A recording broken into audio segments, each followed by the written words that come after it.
Let me try this again. Let's begin the work session. The reason for the humor on my end is that I am supposed to announce to everyone here at the dais that we have Member Gallo on the phone, and it's important for you to speak into your mic, obviously with your mic turned on like I didn't have a moment ago, so that she can hear us, because the last time she called in, she wasn't able to pick up everything that we said, and I have noticed, I'm doing this again, when I turn from side to side, the mic doesn't always pick up the voice.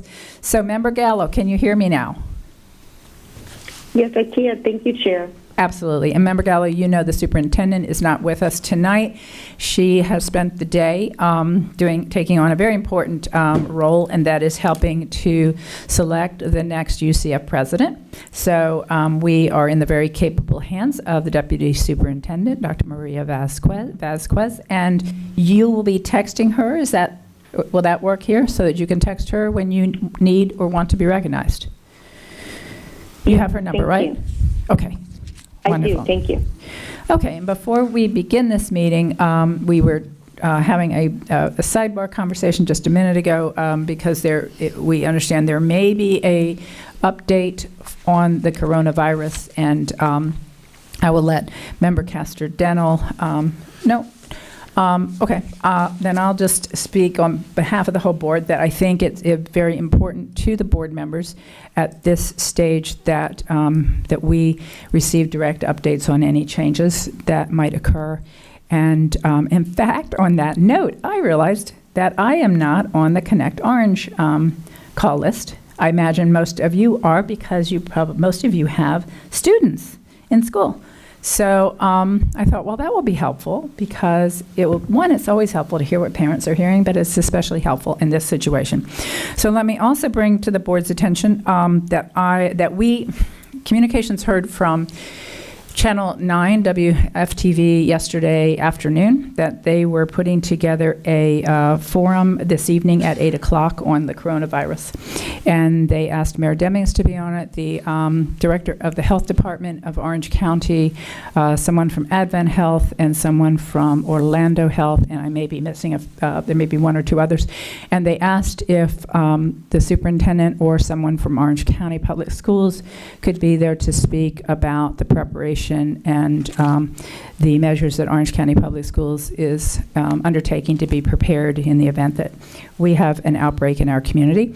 And the superintendent, as I just explained, was unable to make it and asked if I would fill in for her. So I am pleased to do that. I have spent a good part of today with our staff just making sure that I know as much as I can know so that I represent us well.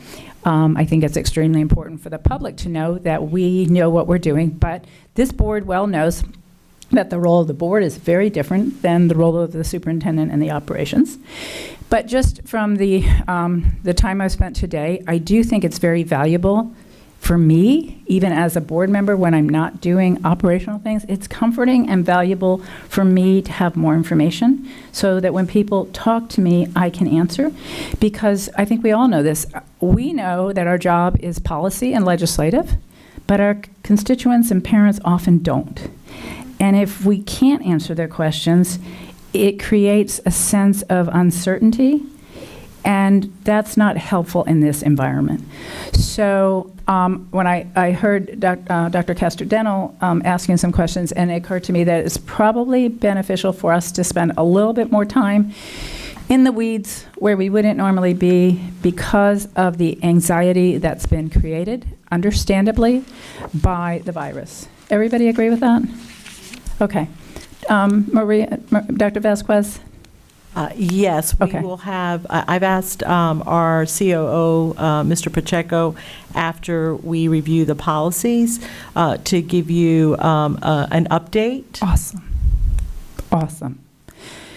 Wonderful. And then if an update in terms of our preparedness, or an update if there's a change in terms of... He will be able to give you an update on what we are doing. Good. And the reported cases that they were made aware of today. Okay, I think that's wonderful. And I know the superintendent just briefed us, I believe it might have even been this week, on the latest on the coronavirus. So this is not a suggestion that the superintendent is not keeping the board in the loop. I just realized that so many questions come at us that are more operational, and the fact that we can be prepared to answer them is helpful. So sorry to take up your time, John.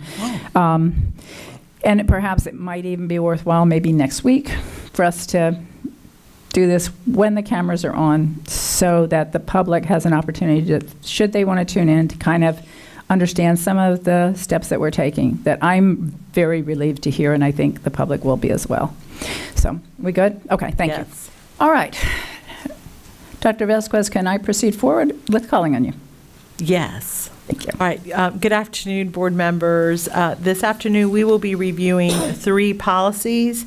Policy GCBAB, critical teacher shortages, policy JICK, threats, and policy IKFB on graduation exercises. At this point, I'm going to turn it over to Mr. Palmerini to begin with our critical teacher shortages policy. Thank you, Dr. Vasquez. Good afternoon, members of the board.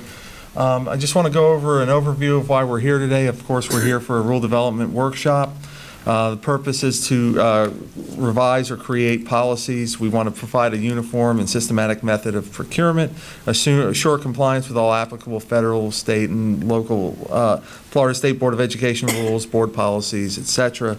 We want to promote transparency and accountability in the expenditure of public funds. The tentative schedule that we've gone through, this was at these policies were at Cabinet on February 3rd.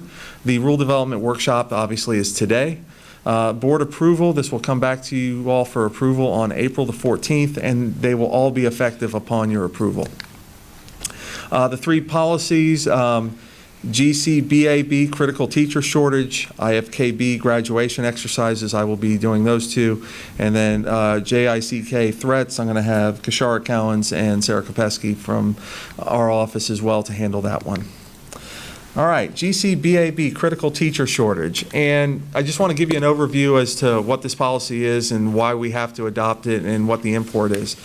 Under Florida Statute 101222, the school board is required to pay supplements for certain types of teachers who get certain types of assignments. They have to pay supplements to teachers who are assigned to Title I schools. They have to pay supplements to teachers who are assigned to schools that have received a grade of F or 3 consecutive Ds.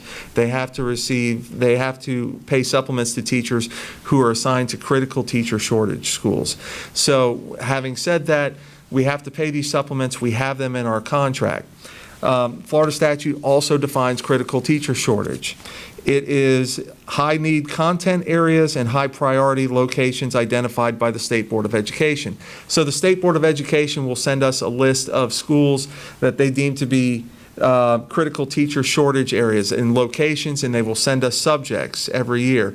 We as a school board and get to supplement those lists with other areas and schools that we think are critical teacher shortage areas. So what we have done previously in the past is we would come back to the board every year to adopt the list of the schools and the subject areas.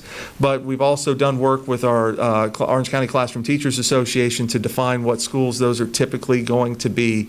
And so instead of bringing this back to the board every year, what we're trying to do is say the superintendent's going to be delegated the authority to determine those schools as we receive them from the state, as it is under our collective bargaining agreement. So instead of coming back to you all continuously to revise the policy, we have the parameters in place, and we just want to delegate that authority to the superintendent.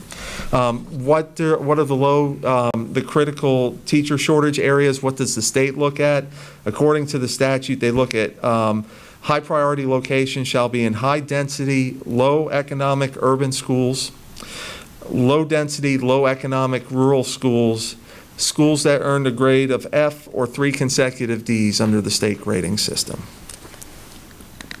So, what does the policy do? The revised policy, like I said, delegates to the superintendent the authority to annually determine those high priority school locations. It deletes the listing of the critical teacher shortage schools from the policy. Again, the superintendent will determine those annually. The superintendent, if she's going to add any schools or critical teacher shortage subject areas, she has to utilize these criteria. the number and percentage of positions in each discipline filled by teachers not certified in the appropriate field, and the annual supply of graduates of state-approved Florida teacher education programs. Those are stated in Florida Administrative Code rule. Those are factors that we have to consider by law. We also, if we're going to supplement the list that the state gives out with respect to the schools and the content areas, there's a requirement in the policy that says we have to do it by June 1st every year, excuse me. There's nothing in the policy that speaks to that requirement. We're adding it in there, and we're also caveating it as saying June 1 or as soon as practical after receipt of school grades and test scores from the Florida Department of Education. It does us no good to send it up on June 1st if we don't have all of the data necessary to determine whether or not a school is going to need to be on the critical teacher shortage list. That's the summary of the changes on the policy, and I will be happy to entertain any questions. Do we have any questions on this policy? Okay, we'll move on to the next. Dr. Vasquez? Next, we'll take a look at policy IKFB on graduation exercises. All right, I am also doing this one. We're revising the policy to do a couple things. One, there has been some legislative changes that need to be incorporated into the policy. We are going to go ahead and do that with this policy revision. Also, we're revising our procedures to ensure that people or students are not stopped from speaking at graduation unless it's a constitutionally appropriate basis for doing so. So, just to give you background on this too, the state law changes. In 2017, the legislature adopted 1002-206, which is titled the Florida Student and School Personnel Religious Liberties Act. And as part of that policy, or as part of that statute, the legislature said a school district shall adopt a policy, so shall means you have to do it, you have no choice, and that establishes a limited public forum for student speakers at any school event at which a student is to speak publicly. So basically, if a student is going to speak, the state has designated that to be a limited public forum. That is First Amendment speak that the courts have adopted to say, listen, school districts typically don't have to open up their forum indiscriminately, but when they do, they have to follow the First Amendment, and they can't discriminate on the basis of content and viewpoint. So the red line of the policy, just you all have seen, but what we've done is we've made changes. First, we've defined graduation. Graduation we're defining as the exercise for students meeting the credit requirement for earning a high school diploma as delineated in Florida Statute 1003-4282. So we also define that, we also say, look, elementary schools and middle schools, while they can have ceremonies for student recognitions, we're not going to call, a fifth grade ceremony a graduation. We're not going to call an eighth grade ceremony a graduation. That's reserved for our high schools. We also are adding a provision in the policy with respect to the wearing of military dress uniforms. This sprung out of a case in Hillsborough County where a high school junior decided that she was going to join the Army National Guard in the summer of her junior year. So she went through basic military training, continued to train a couple times a month, and she was part of the Army National Guard, and she wanted to wear her uniform to the high school graduation ceremony. The school district in Hillsborough County did not allow her to do that. The legislature came in and said, oh no, we're going to allow that, and they passed this law that required us to adopt this policy. This does not apply to your ROTC uniforms. This just applies to persons who go into the Army National Guard or another reserve unit of a military installation, or a military branch of service, excuse me. Now, with respect to the graduation speakers, we are adding criteria in there with respect to graduation. Yes. Hang on. We're still in graduation, right? Yes, ma'am. Okay, so we get done with the policy? Well, it wasn't, he's going into the speakers now. I wanted to ask about. Okay, that's fine. Dr. Gordon has a question. Yes, ma'am. If you don't mind. No, of course. Thank you. If you don't mind. If you could go back to the one with the ceremonies, Yes. just for clarification, where it says, it indicates while elementary and middle schools may have ceremonies, and then graduation exercises are now, well, I put in there now, but limited to high schools and technical. Okay, what about our 33rd Street Jail? What about our Beta House? Those type of ceremonies, where are you putting the virtual, well, I guess you put the virtual schools with the high school, but we do have several programs that we had been doing actual ceremonies in, not making a big deal out of it, and the 33rd Street Jail was one. We don't do it as often, but if we get enough with the GED, we normally do the robe and everything. So I'm wondering where would they fit in this? It was certainly, when I was rewriting this, it was not my intent to exclude those types of Right, programs. because that's what I was wondering, because Beta was a biggie. Beta's done here. Yeah. Beta is in, now it's in District 4. It's in your district now, 5, 6, okay. It's in District 6, so it's a big one because two of us shared it previously. So are you going to go back and include that within this policy revision? We most certainly can. Okay. Of course, if we do that, that would, I think it might be a substantive change where we might have to. Should we say other auxiliaries or other alternative programs? Because all of those are YOP. I know I used to do a big one at the jail, but I did a lot of that with Orlando Tech because we had those staff members really working with us at the 33rd Street Jail and making sure that we did them justice because they officially did graduate from the state of Florida with the GED.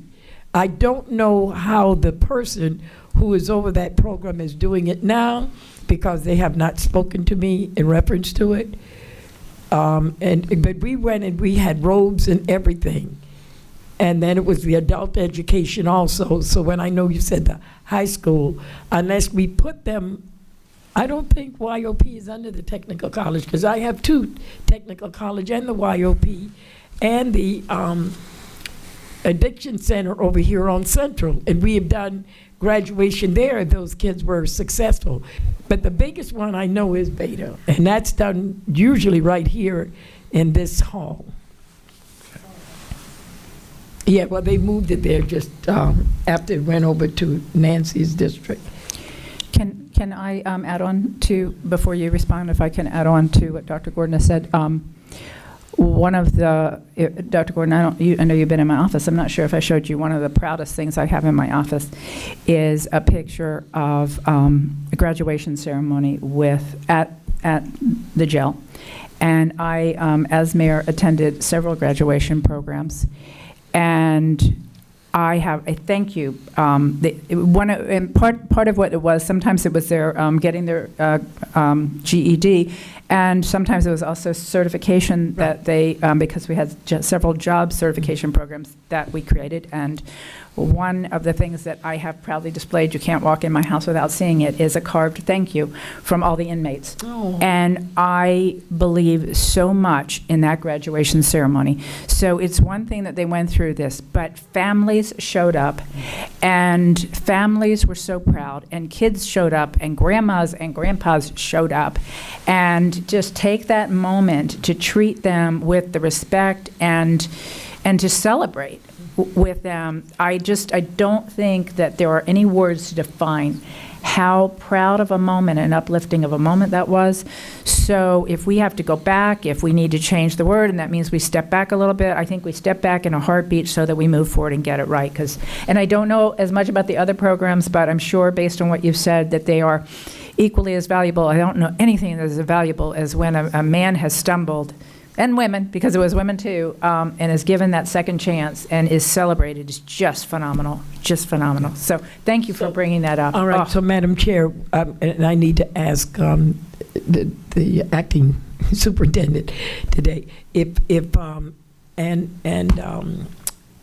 Attorney Pomerani, how much would you have to bring that revision back to the board if you added those few words? I believe that would be a substantive change to what we have advertised, and I'll agree. certainly defer to Yeah. Ms. Because I Inbal, thought but- that we had advertised this We have advertised this, so what you But I could thought do, this work session is where we can make the changes. you can make changes, we just can't make substantive changes because we advertised it this way. I know, but we're leaving out some We key are. people. We are. So we have We to are. pull it and go Right. back some So kind of way. you can do two things. You can either approve it, I mean, we still have to go through the second part of the policy.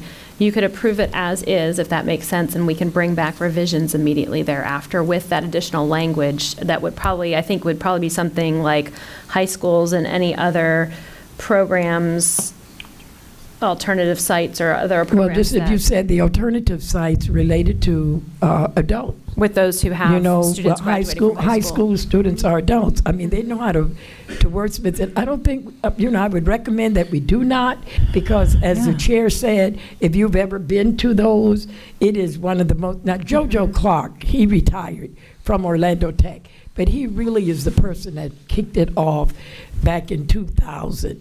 And we kept it going for quite some time. We kept it going.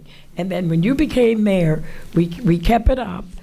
And then when you became mayor, you were working with somebody to continue it, because we didn't do it as often, but we made sure through the Orange County teachers, adult ed, they insisted that we come back to 33rd Street and do it.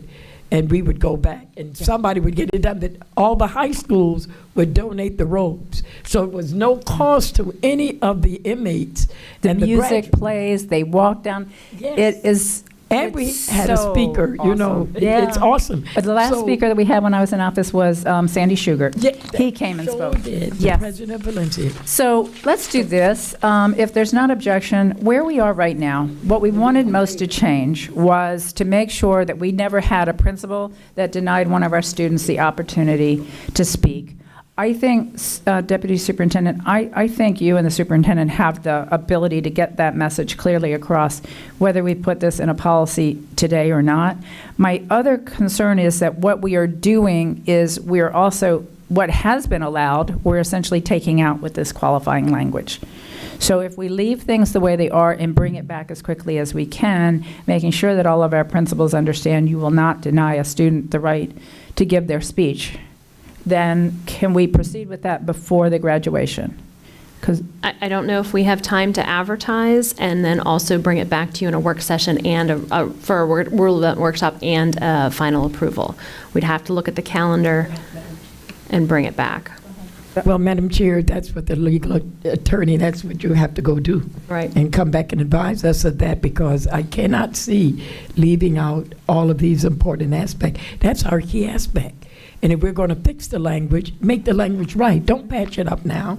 Get the wording right so we won't have to keep coming back and revising this policy. It's a simple task. And I will assure you, I'm sure Mr. Pomerani has been through this before, and I'm sure that with your department, you all will be able to get this back to us as quick as possible. Yep.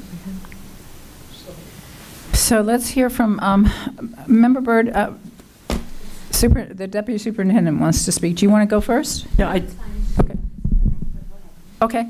I was just going to make sure that you knew that Board Member Gallo does have a question about the policy, and if I might recommend that we go Hear everybody. through this policy and then get all of your comments, and then we can make a decision on the whole policy.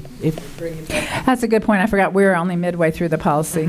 Yes. Well, but we're only on that part, which is very important. No, I know. I agree. Other parts. And I know how strongly I feel and you feel about this part, but you're right, it would be beneficial to walk through the whole thing, because if there are other things that need revisions, we want to get all of them into the record today so that we can come back and get it right the next time.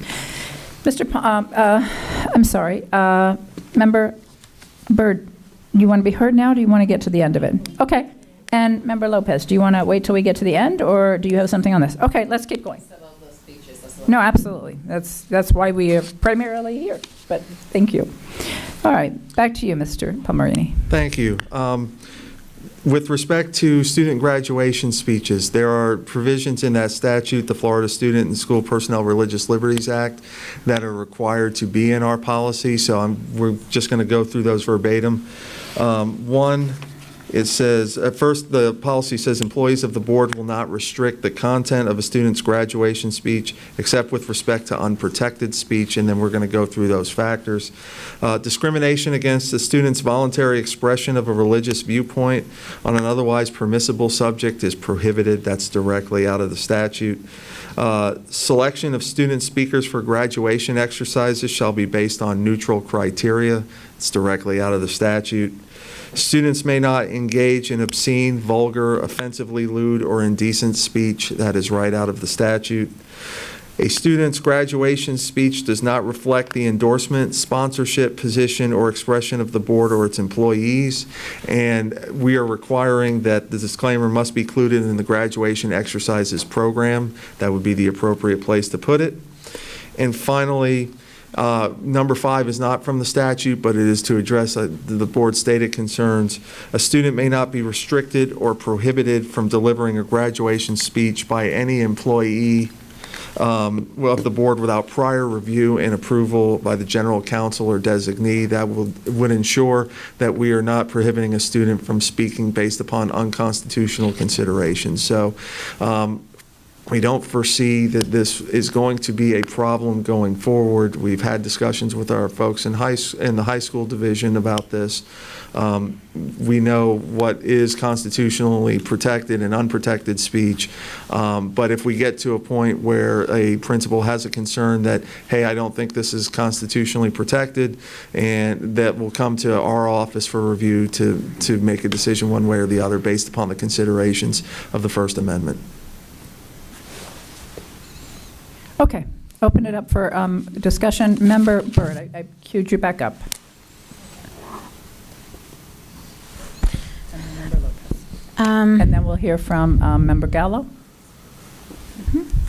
Okay, I want to go back to the graduation exercises, the paragraph 4 in the previous, I'm looking at the actual policy on Yes, the ma'am. previous page. Paragraph 4 says, while the elementary and middle schools may have ceremonies for students recognizing outstanding accomplishments, graduation exercises may only be conducted by high schools or technical colleges, which is what Board Member Gordon was talking about. My question to you is, what was the reasoning behind putting the paragraph in anyway, as far as defining graduation with elementary and putting that in there about elementary and middle? What was the reasoning behind Graduation, that? I'm sorry, and I did not mean to speak over you. No, I that's okay. apologize. That's Graduation is a specifically defined term under Florida law, and it talks about earning a high school diploma or some equivalent of that. And so we wanted to make sure that graduation was limited to graduation from high school or getting a GED in conformance with the statutes. Some of our elementary and middle schools were calling ceremonies when students were leaving 5th grade and 8th grade graduations, and we didn't want to confuse it. The purpose was to eliminate confusion as to what graduation is defined in the statute versus what we were doing in practice. Okay, I'm just, I guess I was just confused about that, like why that is necessarily a big deal to have 5th grade calling their ceremony graduation. Just trying, I'm a lawyer and I conform to words and statutes. Okay. So that's the big deal from my standpoint.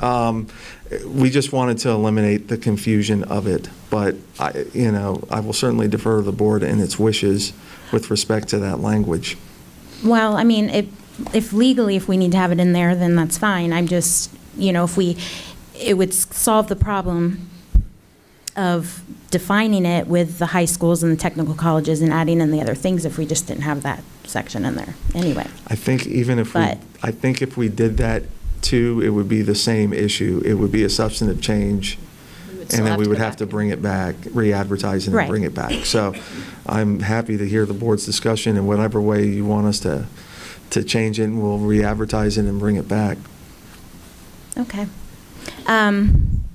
So that was just something that I was wondering. And the other thing, I'm assuming that if we have the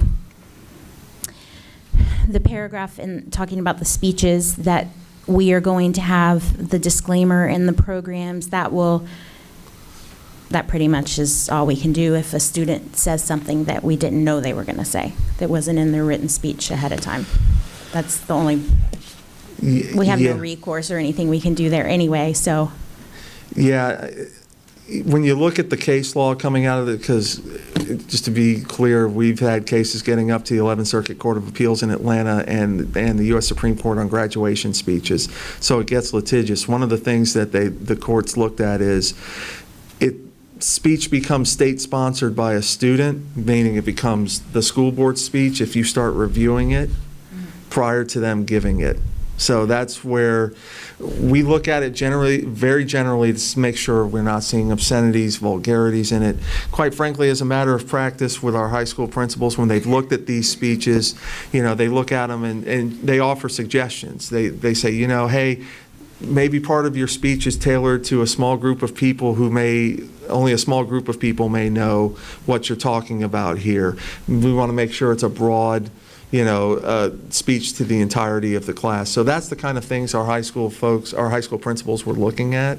But when we start getting into prior review and approval of the speech, it becomes our speech, and then all the limits that attain to us as a government, we can't endorse religion, et cetera, come into play. Okay. And then the final thing I just wanted to say, this actually doesn't have to do with this policy, it just has to do with graduation speeches that I just wanted to bring up to my board. And that is the fact that, and this may be something I need to have a discussion with the superintendent about too, but I have a real issue with school board members being able to speak for 3 minutes and valedictorians only being able to speak for a minute. I have a serious problem with that, and I felt very uncomfortable last year when I did it. And I actually it was pointed out on social media too, and I was not spoken of very nicely in social media about that, because my valedictorian was a little vocal about not getting more than a minute. So I'm wondering if there's anything, and I don't know, that's not a policy thing, I know, and that may just be an individual board member decision, I guess, but I don't know if that's, something we could discuss, and maybe that's just discussion we need to have with Dr. Border, I don't know, but, and maybe that's just me that feels that way, and that's fine, but I'm willing to yield a couple minutes of my time and just speak for a minute and welcome people, and then let the valedictorian have my time, because I feel like they've earned it, and it's not really, I think parents would probably much rather listen to the kids than listen to the school board member anyway, so, but that's just my opinion, but just wanted to share that with you guys. Thank you That's it. very much for sharing it. I'm not queued up yet, but I look forward to having that conversation. We're going to hear from Member Lopez, and then we're going to go to Member Gallo online. Thank you, Madam Chair, and thank you for the clarification with the restrictions. Do we have limited time? That's another concern that I have. I agree with School Board Member Byrd. Do we have limited time for valedictorian speeches during graduations? We have, as a matter of course, we've had for lack of a better term, a procedure where we've put out to our high schools with respect to the graduation ceremonies, and we've put in that procedure. We have limited time of, I think it's a minute for the valedictorian, the salutatorian, class president, and Dr. Border would probably be in a better position to answer those specific limits, but I know there are limits in that procedures guide. So it's not in your school board policy. Oh, okay. No. So I feel the same way, but in my case, my experience was I visited 4 graduations because I also went to the technical college graduation as well. But sometimes when we see the speeches, I cannot see equality and fairness, because if I allowed in one school a student to give that inspirational speeches to all their classmates, it's very important, because that person achieved something that we would love to achieve, and maybe we did not have the chance to achieve it during high school, but we will do it in another field, and another, in maybe post-secondary education, maybe professionally. But sometimes I think that locally we make decisions that hurts our students, not allowing them to express their experience. I heard this speech of 1 minute of a student with mental health issues, and she was the valedictorian. And she, the school did not allow her to even identify the teachers in that speech. And for me, the restrictions, that's why today when I was listening to the discrimination and the religious views and all of that, I think it is okay to mention our teachers that make a difference in our life. If they wanted to do it during the speech, why locally certain principals allow maybe an assistant or maybe the person in charge of the graduation to make that decision?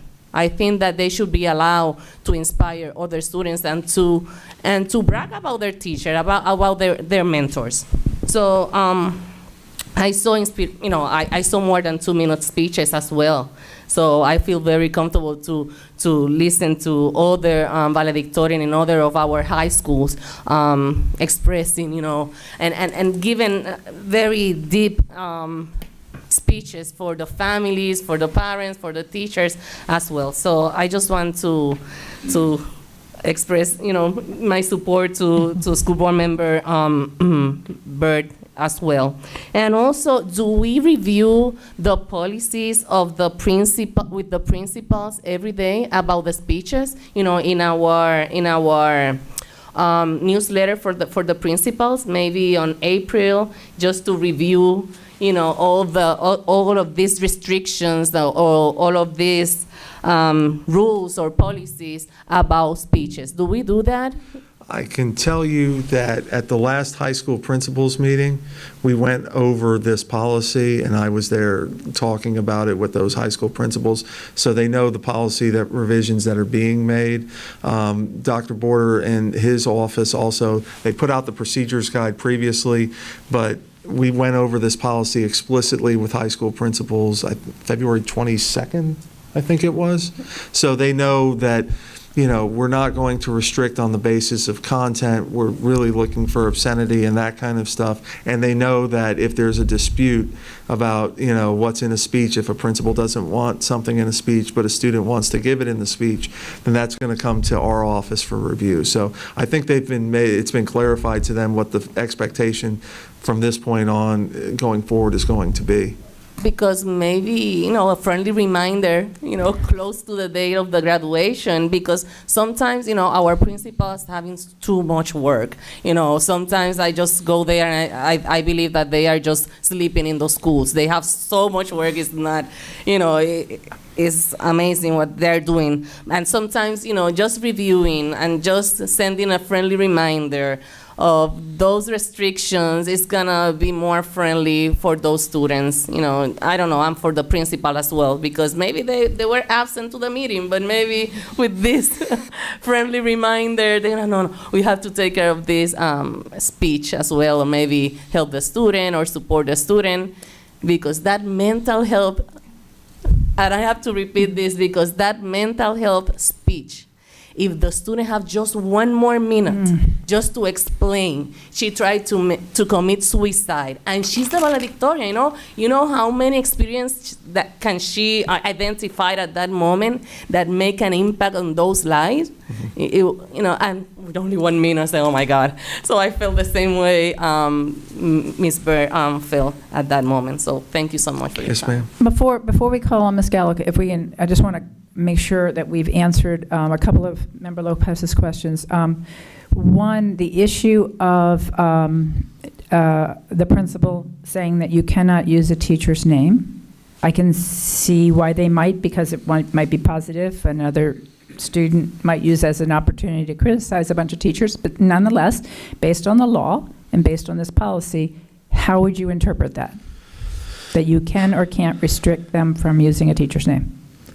You can't restrict them. Let me take the example. It's easier to do this in examples rather than just lay out a concrete rule. If I had seen your example where the teacher was being praised for making a difference in the student's life, we would say there's no way that constitutionally you would prohibit that. So that is something that this policy would take care of if we got there. If teachers are getting criticized in the speech, That's a little bit closer of a question. It's not obscene, it's not vulgar. So students have the right to engage in, to put their point of view out under the law and under the Constitution. Would our principals have conversations and say, with those students and say, hey, maybe this isn't the way you want to make your last speech in high school, maybe this is not something you want to do? They would have that conversation with them. But if the student insisted on saying, hey, I didn't like Mr. Smith because Mr. Smith did so-and-so to me, that probably would not be, we would not be allowed to prohibit that. That would ramp up to the legal review. Yeah, And absolutely. you would ultimately make that decision. Okay, and let's hear from Dr. Border, if we could, just real quickly, just to clear up the issue of the amount of time that different students are given. And is that consistent with every school, or is that a decision made at the school level? Good evening, Chair Jacobs. Oh, I'm sorry. Somehow we don't have, Can anybody in the back help me? You want to come over here? It doesn't sound like it. That's a much better idea. Thank you. That is much more efficient than waiting for me to figure out technology. I should have done that in the first Old place. school. Good evening, Chair Walk to Jacobs the mic. and board members. Thanks for the feedback. We greatly appreciate it. 4 years ago, when the high schools were all put together, one of the things we were asked to do from current discussions was look at all the high school graduations and bring them to, let's say, within a sandbox, so to speak, so that there was some consistency across all of the graduations, because there was some disparities that we wanted to look into. So when we did that, we brought all those disparities forward. We had discussions at Cabinet as far as which way do we want to go with some of the disparities, which ones continue, which ones do we want to limit. And so from that, we came up with some recommendations for guidelines, so to speak, for graduations that would keep everyone within the sandbox. One of those was the time on speeches. We had gotten to a point where multiple schools were well over 2 hours for graduations. But, hearing the discussion, a minute here or there for that incredible speech, I hear what you're saying. And so that was kind of the balancing act we were looking at. And so, yes, schools have been asked to do that. There are some schools who have multiple vals and sals for 1 more year. And they actually have all their students, some of them, they don't give individual speeches. They give one speech altogether. As far as naming teachers, actually, none of that made it to our office last year because we have multiple teachers who are named all the time in speeches. We do try to, and when I say we, it's the graduation coordinator at the school, which is typically an English teacher or another sponsor, and they work with the students to try to make sure their speeches really capture the excellence of these students that you're talking about and that they really are putting their best light forward. And also representing the whole class of 2020. Sometimes you can get a speech that focuses on 2 or 3 friends that can kind of alienate the rest of the class of 2020 because it's for all the graduates in there and all the parents that are there. So sometimes principals and graduation coordinators will make those recommendations. And really, most of the time, students really appreciate the feedback and run with it. But we really appreciate this conversation, though, and that may be something we want to look at. So what I'm hearing is there's a guidance process in this, but the new rule is going to be that guidance is allowed, but no student is going to be prohibited from giving their speech, regardless of what the principal thinks, unless the legal team, unless general counsel has said that it is in contradiction with, the law. The law. Yeah, we'll go, that's general enough? Well, okay. Okay, great. I think that's a good, and I think that's a pretty good understanding where we are. Let's hear from Member Gallo, then we'll go to Member Castrodental. Member Gallo, you're recognized. Thank you, Madam Chair. First off, I want to thank Dr. Gordon and Chair Jacobs for that catch on the graduations, because I agree that it's important that we make sure that we represent all of our students. And I also want to just circle back to what Member Lopez and Member Byrd were discussing with the length of the speeches. I, too, agree with them.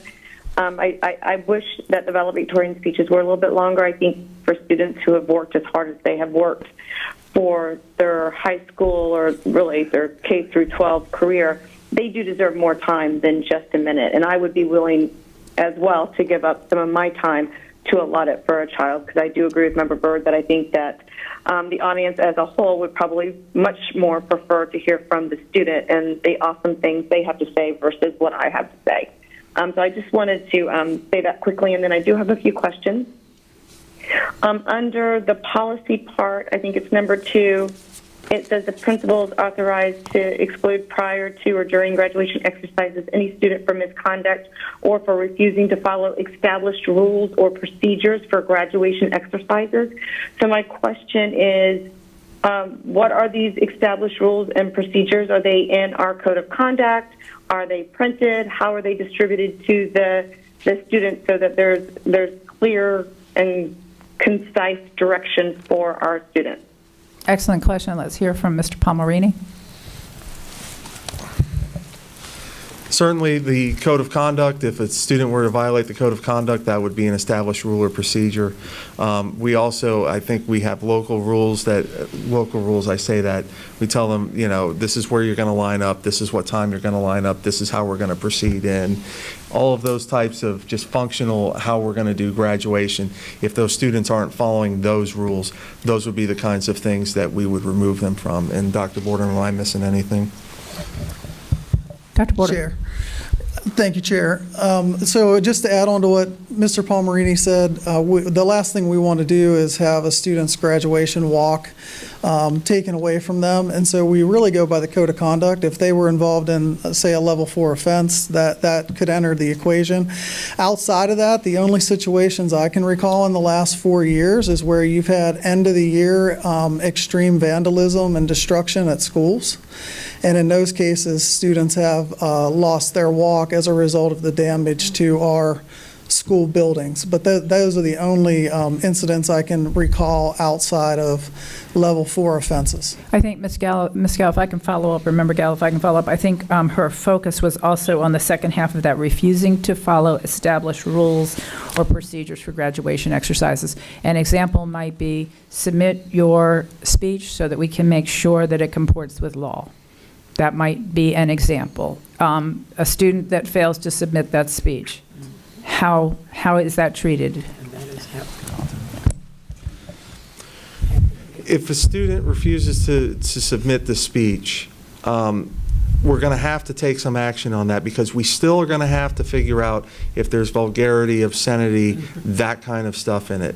We're not trying to prohibit them from speaking, but if we don't know what they're going to say before they get up on the stage, that's going to be problematic.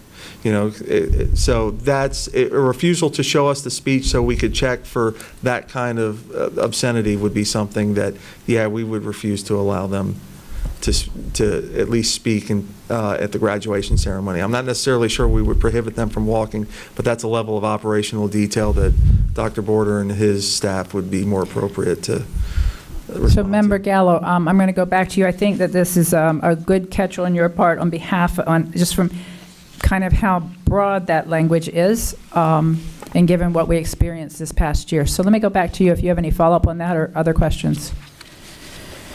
I do. Thank you, Madam Chair. So, yeah, it's just any rules or procedures that would prevent somebody from speaking, from walking, or anything that's really outside the code of conduct. If those could be in written form or on our website or somewhere where students and parents can access them, so that we're being transparent and those rules are very clear that if this happens, this is your consequence, so that they understand that if they don't turn in the speech, then this is the consequence, or if you don't show up for practice, then this is your consequences. I would just really like those to be in a written form somewhere easily accessible by our parents and students. So based on that, and I don't know if the board votes or takes consensus, but based on that, it would seem that revising this to include not what these rules and procedures are, because they may fluctuate, but that these rules and procedures, as Member Gallo just said, will be clearly defined and provided to students before graduation and available on our website. And I would suggest including in that while the speech, and somewhere that students need to know, while the speech needs to be submitted, that they need to understand what the limitation is in terms of the prohibitions on speaking, so that if we have a situation like last year, that it's abundantly clear that that is not permissible. Member Gallo, any further thoughts on this? I do have some more questions. Okay, Yes. keep going. Thank you. So further down under graduation speeches, the policy, it says school-sponsored graduation exercises are limited purpose, public for, where certain students are selected and permitted to give speeches addressing the graduating class. The students giving these speeches have the right to determine the content of the speeches. So on the student speaker selection, if there are any like principal guidelines for that student speaker selection, or any other person speaking at the graduations, do we publish those prior to the graduation event? We have guidelines that are given out to our schools. Those guidelines, of course, say the valedictorian is going to speak, the salutatorian is going to speak, class president's going to speak, student government president are going to speak. That is given out to our schools. I don't know if it's posted on a website, but I'll defer to Dr. Boyer on that. Thanks, Mr. Palmery, Chair Jacobs, school board members. So most schools have they have up to 4 student speakers, and again, I'm not counting the schools who currently have multiple valedictorians for one more year, because moving forward, the 4 speakers that most schools have as a maximum are valedictorian, salutatorian, senior class president, and SGA president. Some schools don't actually have all 4 of those speak, but those are that's kind of the sandbox for student speakers that we've had. Member Gallo? Okay, and does that differ from school to school, or is that consistent across all of our high schools? Chair Jacobs, school Yeah, board Dr. members. Gordon. So it is, what's consistent, Ms. Gallo, across all 20 high schools are the 4, with the exception, again, of the 5 who currently have multiple valedictorians. However, there is differences in whether all 4 speak at all high schools. The majority, it is all 4. But there are some that it's only senior class president or SGA president. They don't have both. There's also one who only actually has the valedictorian speak at their school, and that's been a long-standing tradition, as far as I know, goes back at least a decade. Member Gallo? Madam Chair, follow-up? Yes. Yes. So is that, thank you. Is that something that we can publish? Is that something that we can give when we give to our graduating seniors, that this is how this school does it, just so that it's in writing prior to graduation? So we can certainly explore ways to do that. Every high school does have a senior class page, so that is something we could add to the senior class page as far as their sandbox, so to speak, of who their student speakers are. We absolutely could put it there. And we'll certainly take the feedback from tonight as well as decisions are reached, and make sure we put that in the policies, because we do have graduation meetings with every principal starting in late March, early April, where they come with their programs, and we review that with them and answer all their questions. So we certainly can make sure that what's discussed tonight and moving forward is covered with the guidelines as well for this year. Member Gallo? Thank you. And one final question, Madam Chair. Oh, please. Under, it says employees, Section 2, I think it's on the next page, it says selection of student speakers for graduation exercises shall be based on neutral criteria.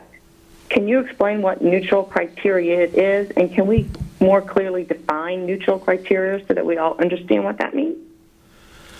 Neutral criteria, as I understand it, and this is directly out of the statute, Board Member Gallo, so we are repeating what's in the statute. Neutral criteria, as I understand it, is the valedictorian is obviously the highest, the student with the highest GPA. The salutatorian is the student with the second highest GPA. That's the neutral criteria, as I understand it, under the statute. Obviously, the senior class president is one person. That's neutral criteria. The SGA president is one person. That would be neutral criteria. Member Gallo? Okay. Thank you. I was clearer I'm good. on Thank that before you asked the question. Okay, but thank you. Oh, that wasn't that meant as an insult. I didn't realize that's how, I didn't realize it was statutory. I just figured I think what you said makes sense. I'm sorry I said anything.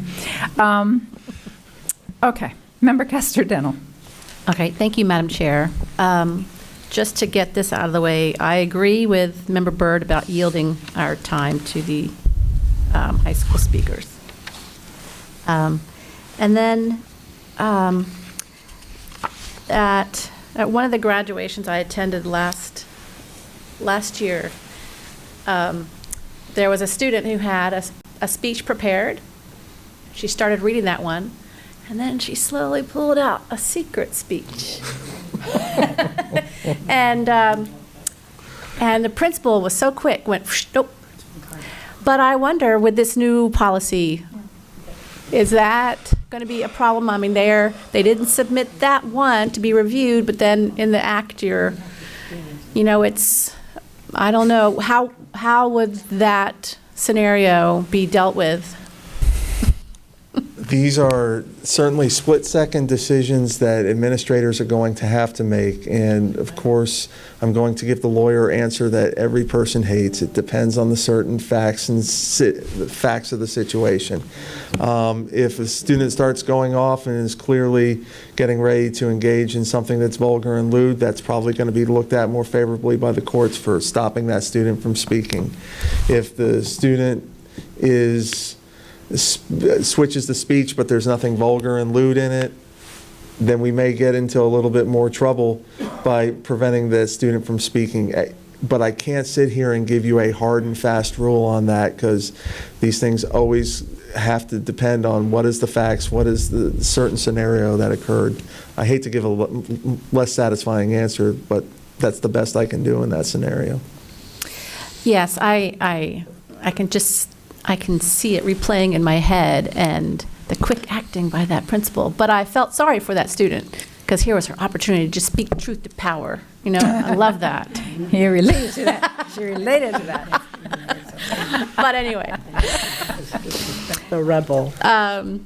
Yes. So, okay, I was just wondering if there's, how that would play out, but that I think that they have to case-by-case basis.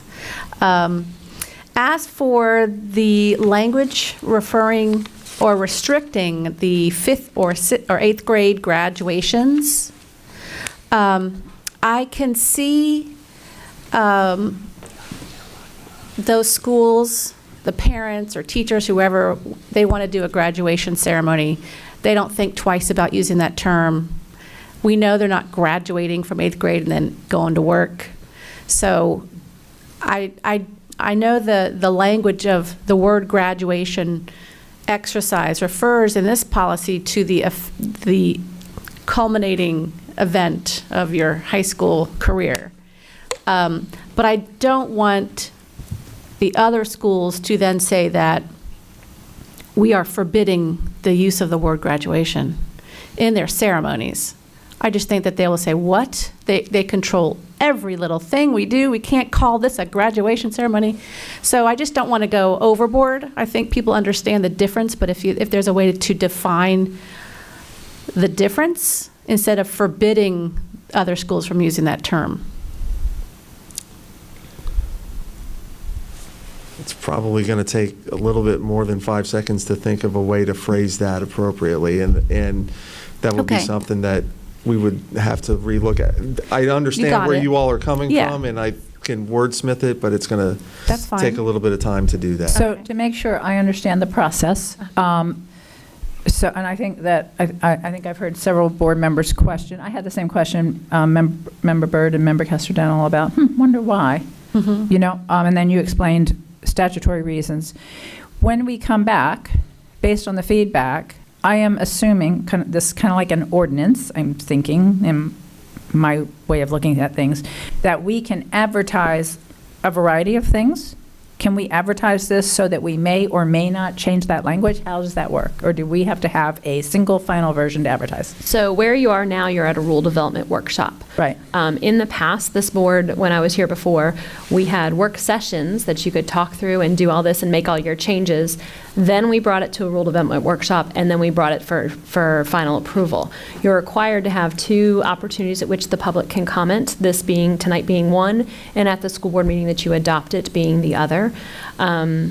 To have that work session ahead of time is okay. It gives you an extra little bit of time. Essentially, at this point in the process, we're at the rule development workshop. We can't make any substantive changes, or else we have to start the advertising process over.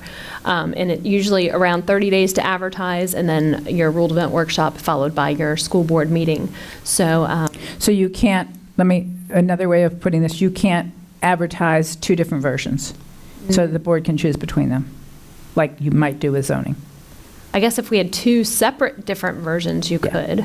But it's the point now where you're making substantive changes that triggers the re-advertising. I understand that. I'm just thinking, if you've advertised for the public, we may do this or we may do that.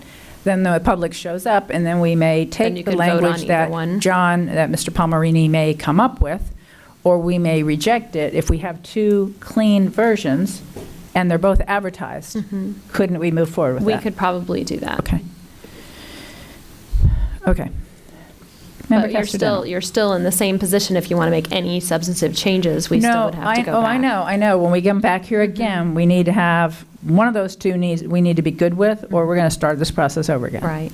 Which kind of leads me to think this might have been one we'd want to. And if the board wants to go back to the work sessions, as we bring them to you, if you want to say, hey, you know what, I think we really need to talk about this, we can pull it off the rule development and we can make it a work session. Yeah. Okay. Member Casterdental. Yes, I have another question. I guess this is more for Dr. Border, about the number of valedictorians. Why is it that there are some schools that have so many? Because I was at Winter Park last year, and I don't know, 10, 20 valedictorians. So I'll do my best, Chair Jacobs and board members, Dr. Maybe Casterdental. Dr. Smith can help us with that one. So I think that really this has to do with history. And so when that process is started at a school, it kind of has stayed in place. And so there are 5 schools that traditionally, as far as we can go back in time, have always gone by an unweighted GPA. And so anyone who met the 4.0 unweighted GPA was considered valedictorian. Whereas the majority of high schools, 15 of them, have always gone by weighted GPA. And so if there was ever a tie, you could have multiple valedictorians in that case. I haven't seen that yet, because typically they're separated by 100th or 1,000th of a point. And so it's been 5 years ago, the conversation started with the prior board, and it was actually when the current 11th graders were in 7th grade. And so we have been asking our principals to reinforce this message year after year. I ask all my high school principal, those 5, every year at the meeting. I said, does the class of 2021, are they fully aware? They've assured me that we have continued to put out this message. I'm sure that next year when we move to this, that we might get some questions from the 5 schools that are impacted. But we have been reinforcing the message over and over again that we're moving to the 1 val and 1 sal at each of the high schools based upon past feedback that we had received, and we're prepared to do so next year. Did that answer your question? Yes, that helps. Thank you. I thought I understood that the process was changing, but I see it's kind of working its way up. So thank you. Okay. I'm actually up next. So a couple of thoughts I had on the yielding time. When you first said it, you probably heard me going, yes, and I was a little out of order with that, but I agree. However, I just have one thought we might want to consider on that.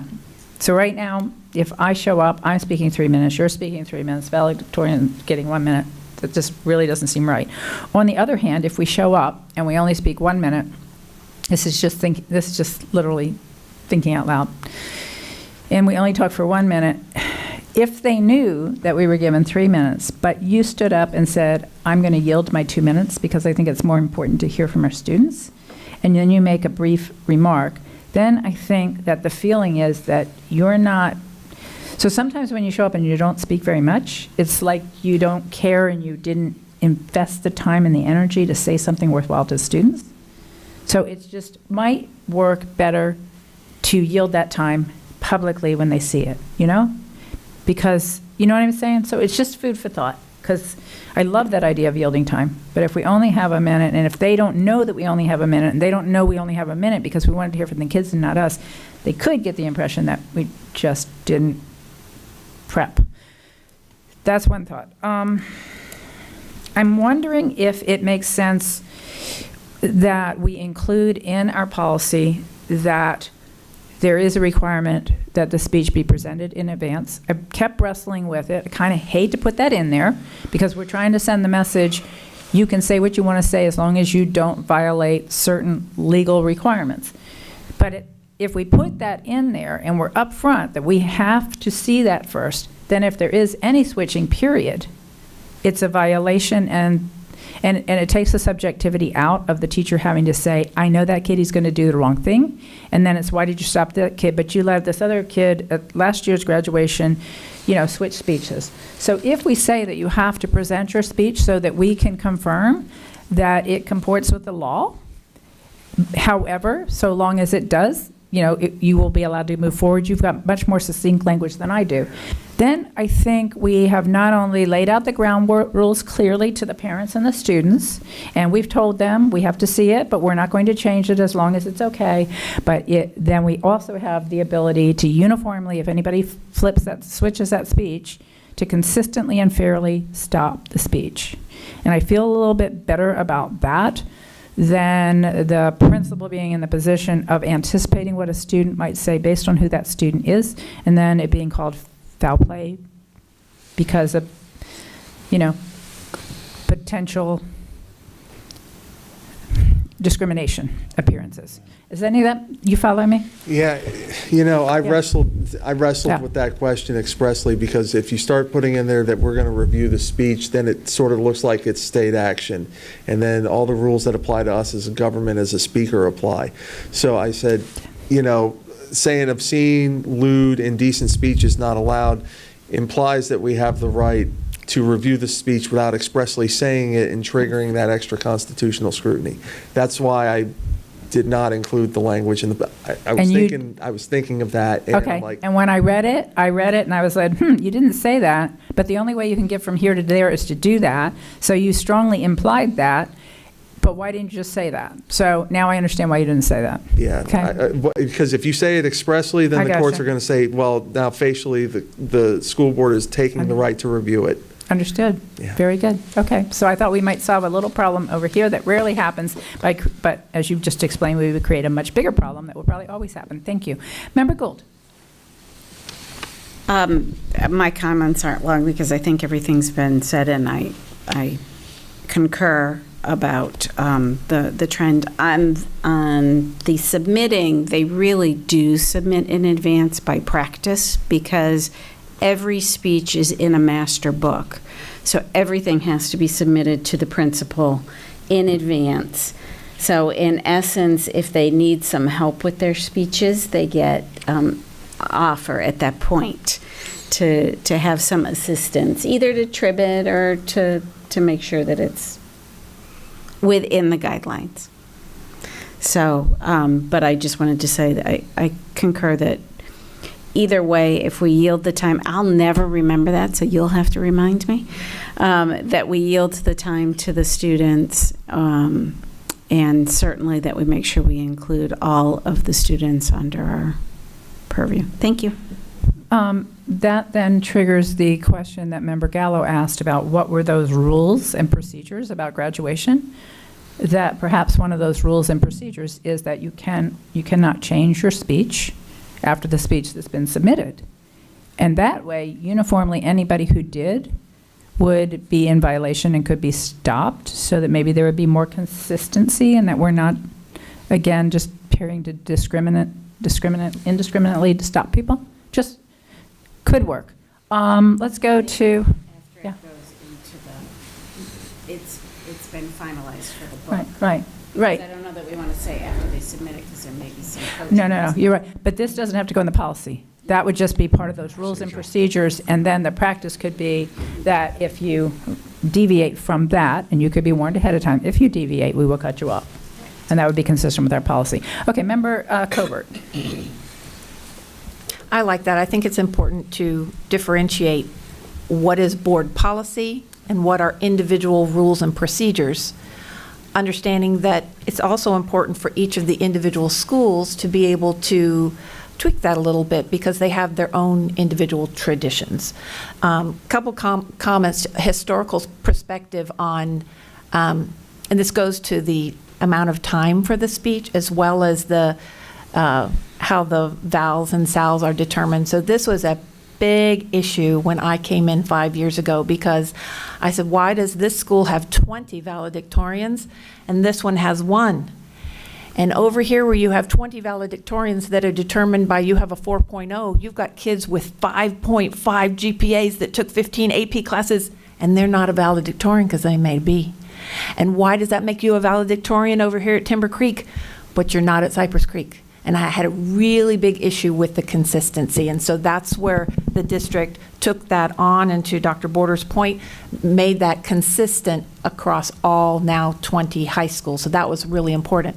So that also goes to the time factor, where if I've got 20 valedictorians and they've each got a minute or 3 minutes, we've got a problem. So I think that's where some of that flexibility in the individual schools determining their own traditions and policies and rules is okay. And we obviously trust our principals and whatnot to do that. And as far as time, this is about them. Yes, you're right. It's not about us at all. And so it's not about time. I think it's whether or not you choose to or have an important message to deliver. Over the past 5 years, I can't tell you the number of calls and emails that I've gotten from parents and from students who said, I loved what you said. I loved your message. So not about us, but I think as far as time, that flexibility, do what you feel is best, and you know your community best. And if you want to, welcome message, that's great, but if you have something really important to say, that's okay too. Knowing that this is about them, not at all about us. And as far as reviewing their speeches, I think it's very important that the adults around the students review and give guidance. That's what we're supposed to do. And one of my schools actually solved the problem of the bait and switch speech by they videotape the speeches in advance. They are not given live. They're up on the Jumbotron that night. Boone High School does that. So my point is that these policies, very important. I like the suggestions of the board tonight, but I also think it's important for individual schools to be able to tweak their rules and their procedures based on their choices of their individual communities. And I do like Member Gallo's suggestion of putting it out there. It can go on the individual school's website. Here are our policies, procedures, and guidelines for graduation, whether it's on the senior page or the individual school's website, so that people do know in advance, here are the rules, here are the expectations, because that's what we as adults are supposed to do. Thank you. All right, Member Byrd. Well, Member Colbert kind of touched on it, but I just wanted to ask about the pre-recording, because I know that was an issue that we had last year with our difficult situation, that if a particular student is kind of targeted as, well, we don't trust you, so we want you to pre-record. If it's different, I think it's different if a school does it every year, and that's their tradition, like what Member Colbert's saying, but if it's done out of fear that we don't trust that the student's going to stick with their script, kind of a problem with that too. So I'm just wondering if you have any guidance about the pre-recording. The guidance I would give is if you're going to do it, you're going to do it uniformly for everybody, and just state it explicitly at the very front. That way, that takes out the concern that we're targeting it at an individual student as opposed to not. So either we record all of them or we record none of them. That would be the guidance I would give. And I strongly agree with that. There actually was not the first time we had a situation like this. It might have been the first time that it became public, but I know from somebody whose daughter was asked to record hers and nobody else was, and I don't remember. I think she ended up just not going forward, but not raising the issues. So I think I completely agree. It needs to be consistent. Not across schools, but within that graduation ceremony for that school. So thank you for bringing that up. And if that is something that we could include in there, that wouldn't hurt. Or if you can find a nice succinct way, I'm saying that they're. In the policy itself or in the procedures and rules we set out? Well, maybe it could be in the procedures. I'm not looking at the policy in the exact words right now, but I thought that there might be a way very succinctly to say that the form of the presentation will be uniform throughout the graduation ceremony, something like that. Give it some thought. If you can work it in there. If you can't, when you come back to us with how it will be included consistently. There will be consistency in the policy, policies and procedures. Good with that? All right, Member Castor-Dennell. Thank you, Madam Chair. I'm not really, I was just going to say that with all this discussion, I originally said I would yield my time. I'm going to reclaim my time. I would like to even get more time at the graduation ceremonies if possible.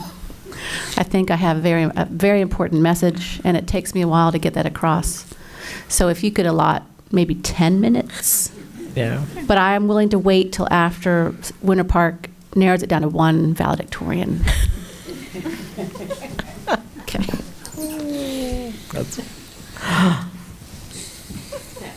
Okay. So are you going to take 10 minutes so that you can yield 9 minutes and really look good? Okay. Are we ready to move on then to the next policy? All right. Dr. Vasquez. I'm sorry. If I may, I'm looking at calendars, so if Yes. you choose to, at this time, move forward, we would need to re-advertise. We get about 30 days-ish, it's 28 days, whatever.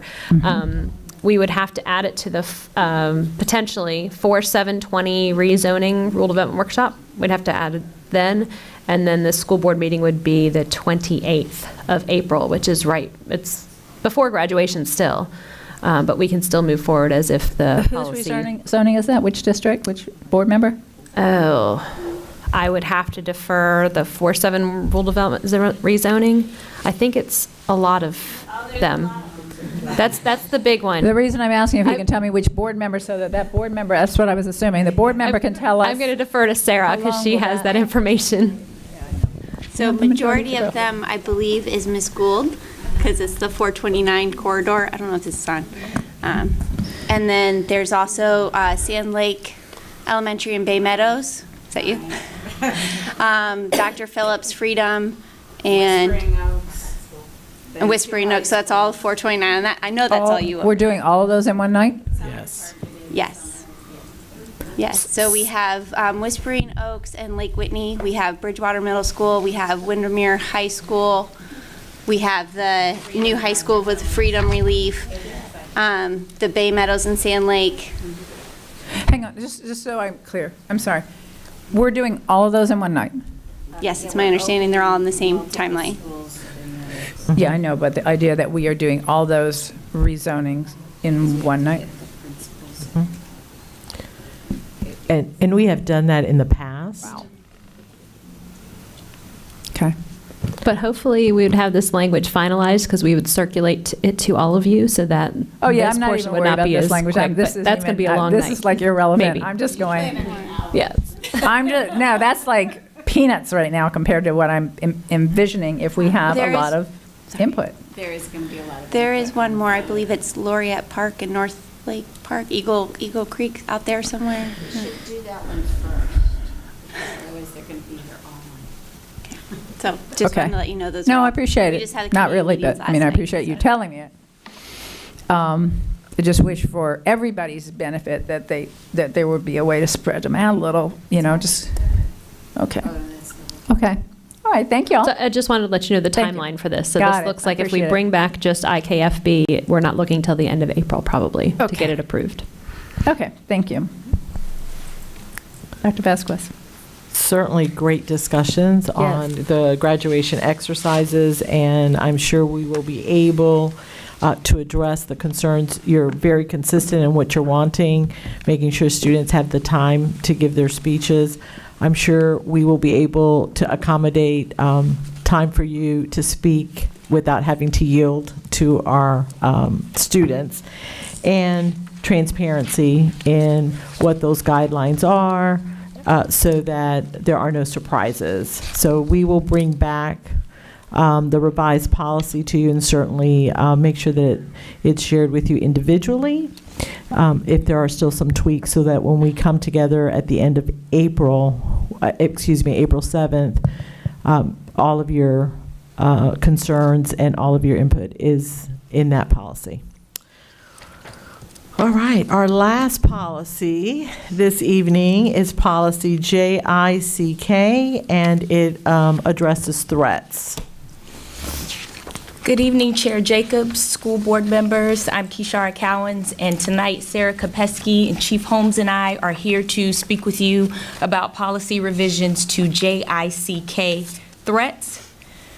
Florida Statute 10607 required each school district to establish a policy creating school-based threat assessment teams, and that's what policy JICK did. That policy was passed in August of 2019. We're here tonight to speak with you about revisions where we want to clarify the role of the district's threat assessment team in the threat assessment process.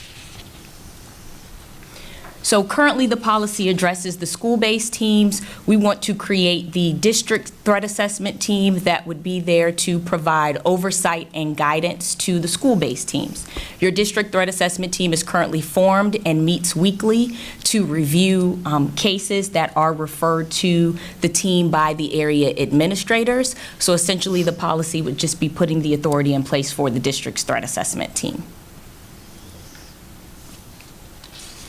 Currently, the policy says that if the school-based teams see a pattern of behavior consistent with prior acts for a student that causes concern, they should consult with law enforcement. We are adding language to the policy that says if the threat is imminent or if the student poses a threat to the community, they shall consult with law enforcement immediately to make sure that they're aware, so that we can ensure the school and the students are safe.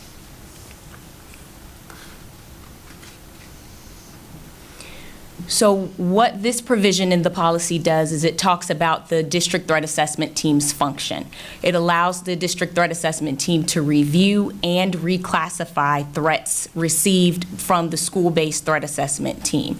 And what essentially that means is that if the threat assessment team, the district threat assessment team, reclassifies a threat, they are required to notify the principal or the designee from the school-based threat assessment team of that reclassification, and they need to provide them with the reasons for the reclassification.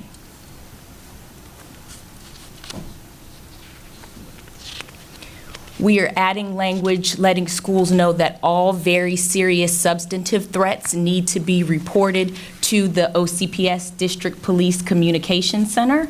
Your very serious substantive threats are threats with the intent to kill, rape, or cause serious bodily injury. We want to make sure that our district police is aware of those threats so that they can then interface with our local law enforcement partners regarding what steps are being taken to ensure the safety of the students in the school.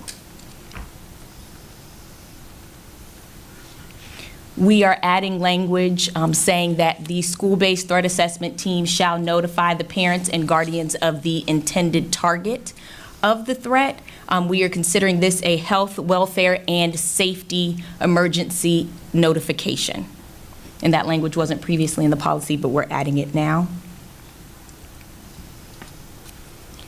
And lastly, we are removing the district's requirement to review data and submission. This will allow the school-based threat assessment teams, upon the availability of the schools, will be able to do that themselves once that portal is available to them. It's currently not up and running, but when it is, we want them to be able to do it themselves.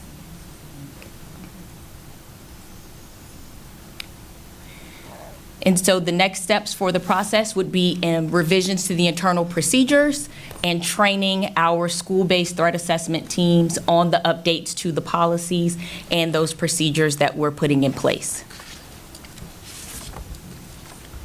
Are there any questions?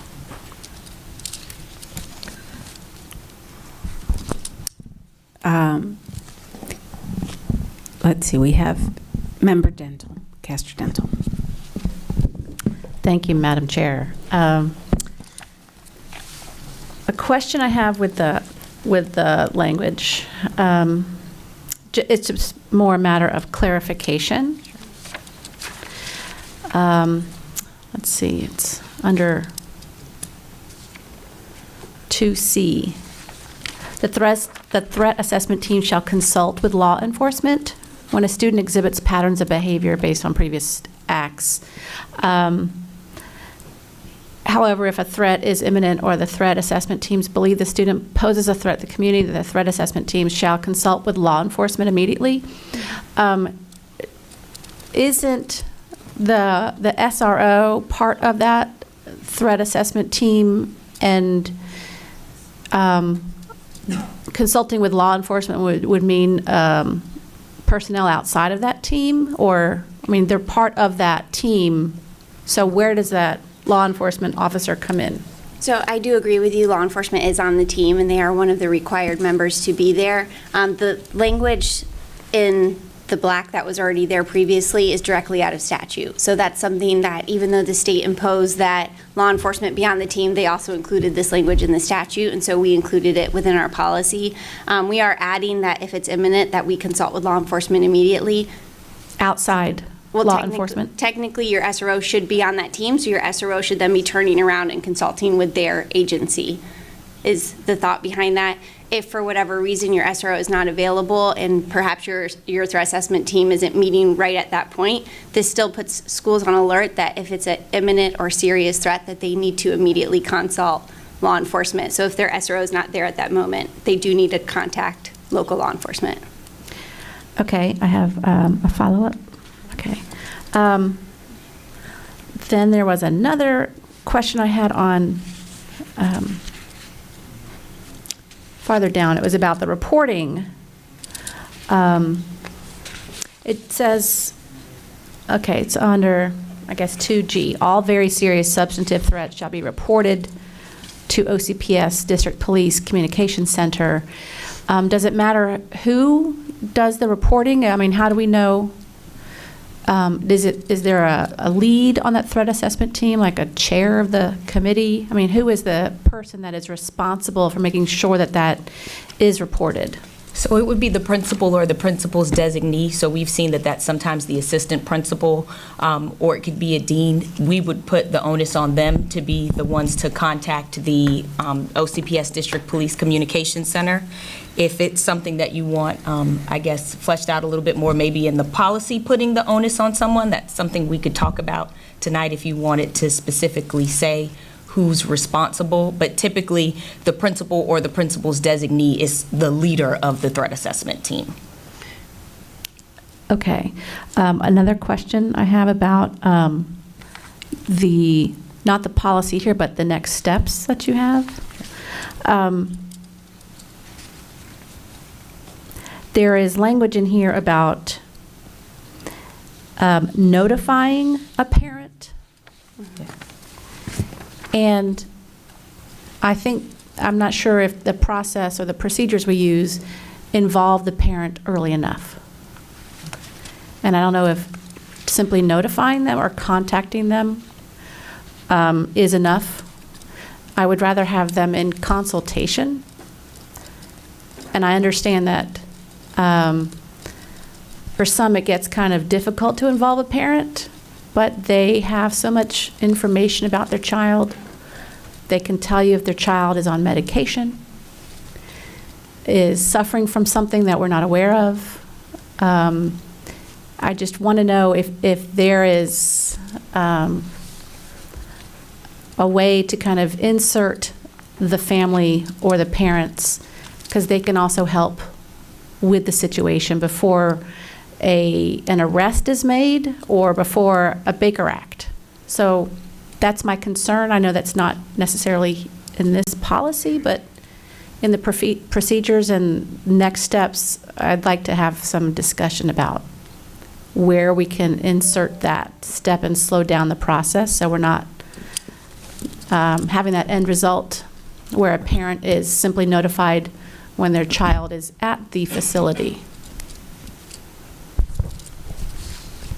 That's all for right now. I was going to say that would be something completely different than this, because that sounds more like you're talking about like a Baker Act situation or involuntary examination. For students who are making threats to the school or to other students, they do what I think we presented it before, the threat assessment protocol, and they do the first 7 pages. The parent's actually notified at the beginning of that. If it's deemed a very serious substantive threat, we then have additional pages that the parent assists in completing. So there's questions for the parent that the parent has to answer. There's questions about home life, so the parent is involved with the second portion of that threat assessment protocol if it's deemed a very serious substantive threat, where we would get that additional information. There's also questions on the first 7 pages, which is where you determine what the classification is, such as has the student exhibited, or has the student been had any stressful events in their life? There's things like that we wouldn't know. We would actually have to involve the parent to get that kind of information before they can actually classify what the threat is. So we do have some parent involvement when it comes to the threat to others or threat to the school. As far as threat to self, that's mental health and student services. That's okay. I appreciate that clarification, because I was under the impression that there was a lot of overlap. Okay.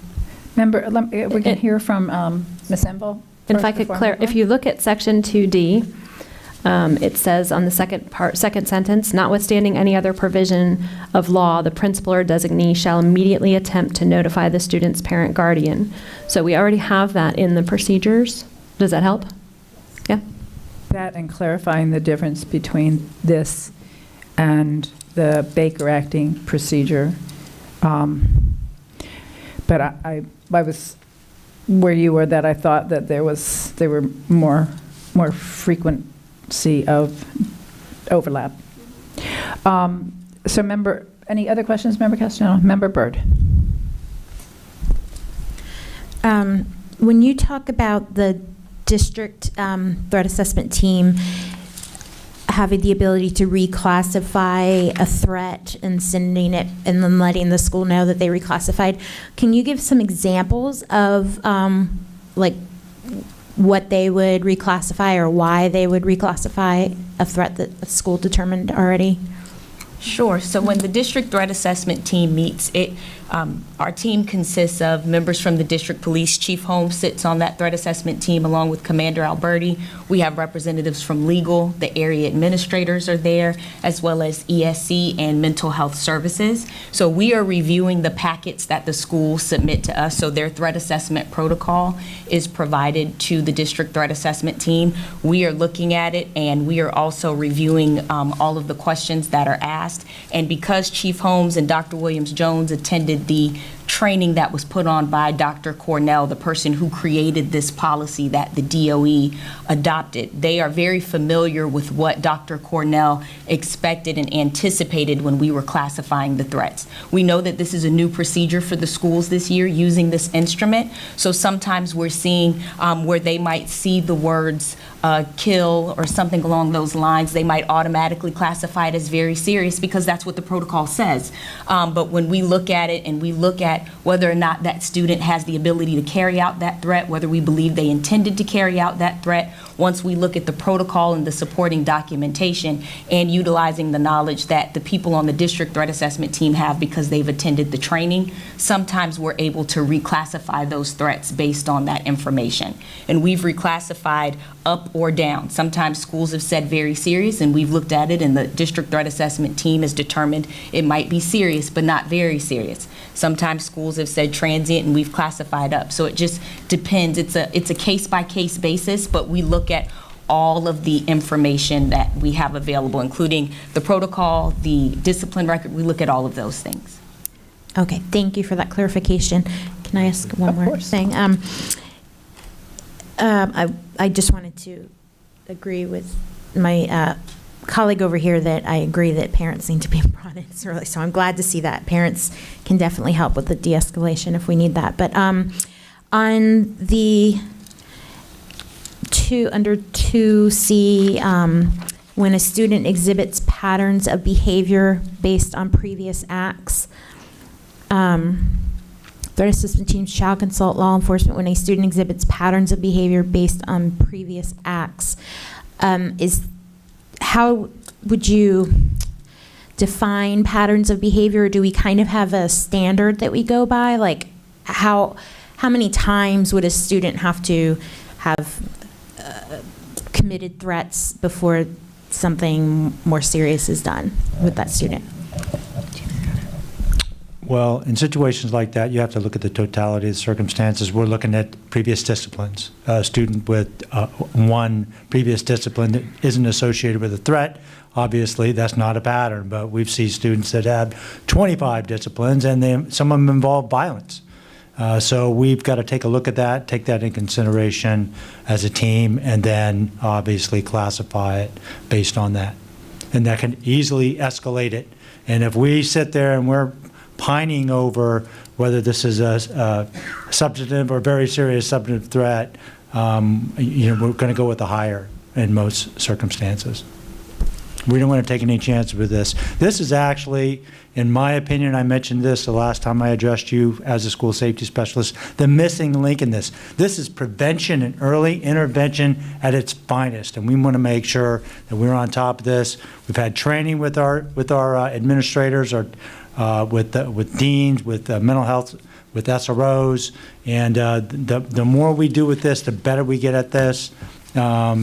The safer our school district's going to be. So I'm very pleased with the fact that we're sitting up here talking to you not only about we have threat assessment teams, but we have an oversight team that's providing consistency across the board as we deal with this. We catch the inconsistencies within the schools, and we can fix those and help them understand the next time you face a situation like this, this is how it would be classified. So it's really, it's going well, and we're pleased. Any other questions? Yeah, can I just, please, one more thing. So I think my kind of uneasiness about this is just how it's getting from, what's happening in the schools, how it's getting reported or documented before it gets to a threat assessment. I think that's where my question is.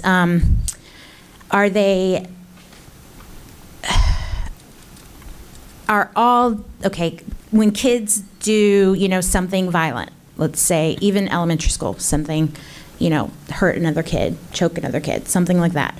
The school writes up a referral for it.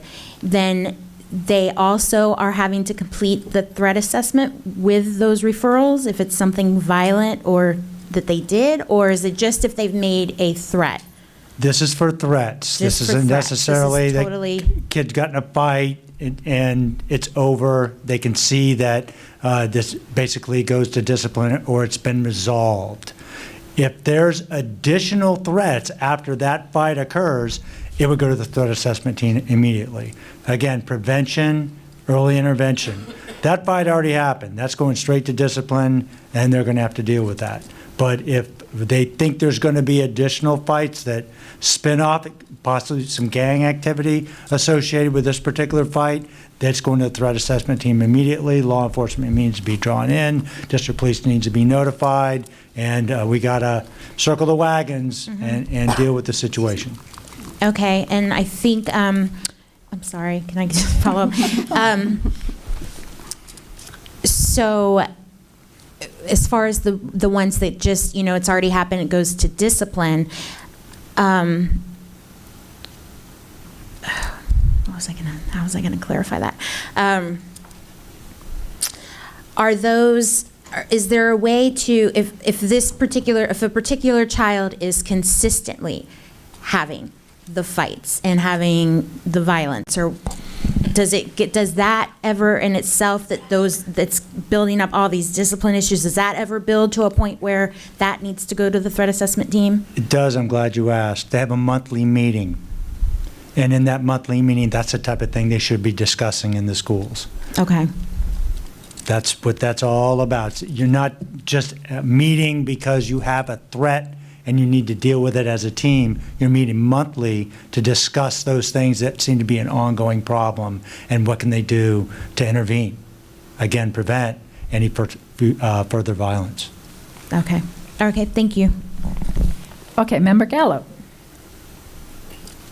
Hi, thank you. Thank you, Madam Chair. And a lot of the questions that I have, I think, were just answered through members' Bird's questions, so thank you for that. I have really just two questions and a comment. I'm going to do the comment first, if I may. I think what we're all concerned about as a board is, and I don't think that this would happen in Orange County. I think I've gotten clarification of how it happened in Seminole, but last week there was an incident where a 5-year-old said something that the 5-year-old shouldn't say, but they do because they're just not developed yet to know that you can't say certain words, and a child was put into a threat assessment database, and then now the newspaper's reporting that for the next 25 years this could be on a 5-year-old's record. So I think the main concern is can that happen in Orange County? Would that happen in Orange County? Member Gallo, before we get an answer, I'm sure that is a fear that all of us live with. Every time we see those, I'm always like that just can't happen here. That just better not happen here. Please tell me that won't happen here. So can you help us answer that?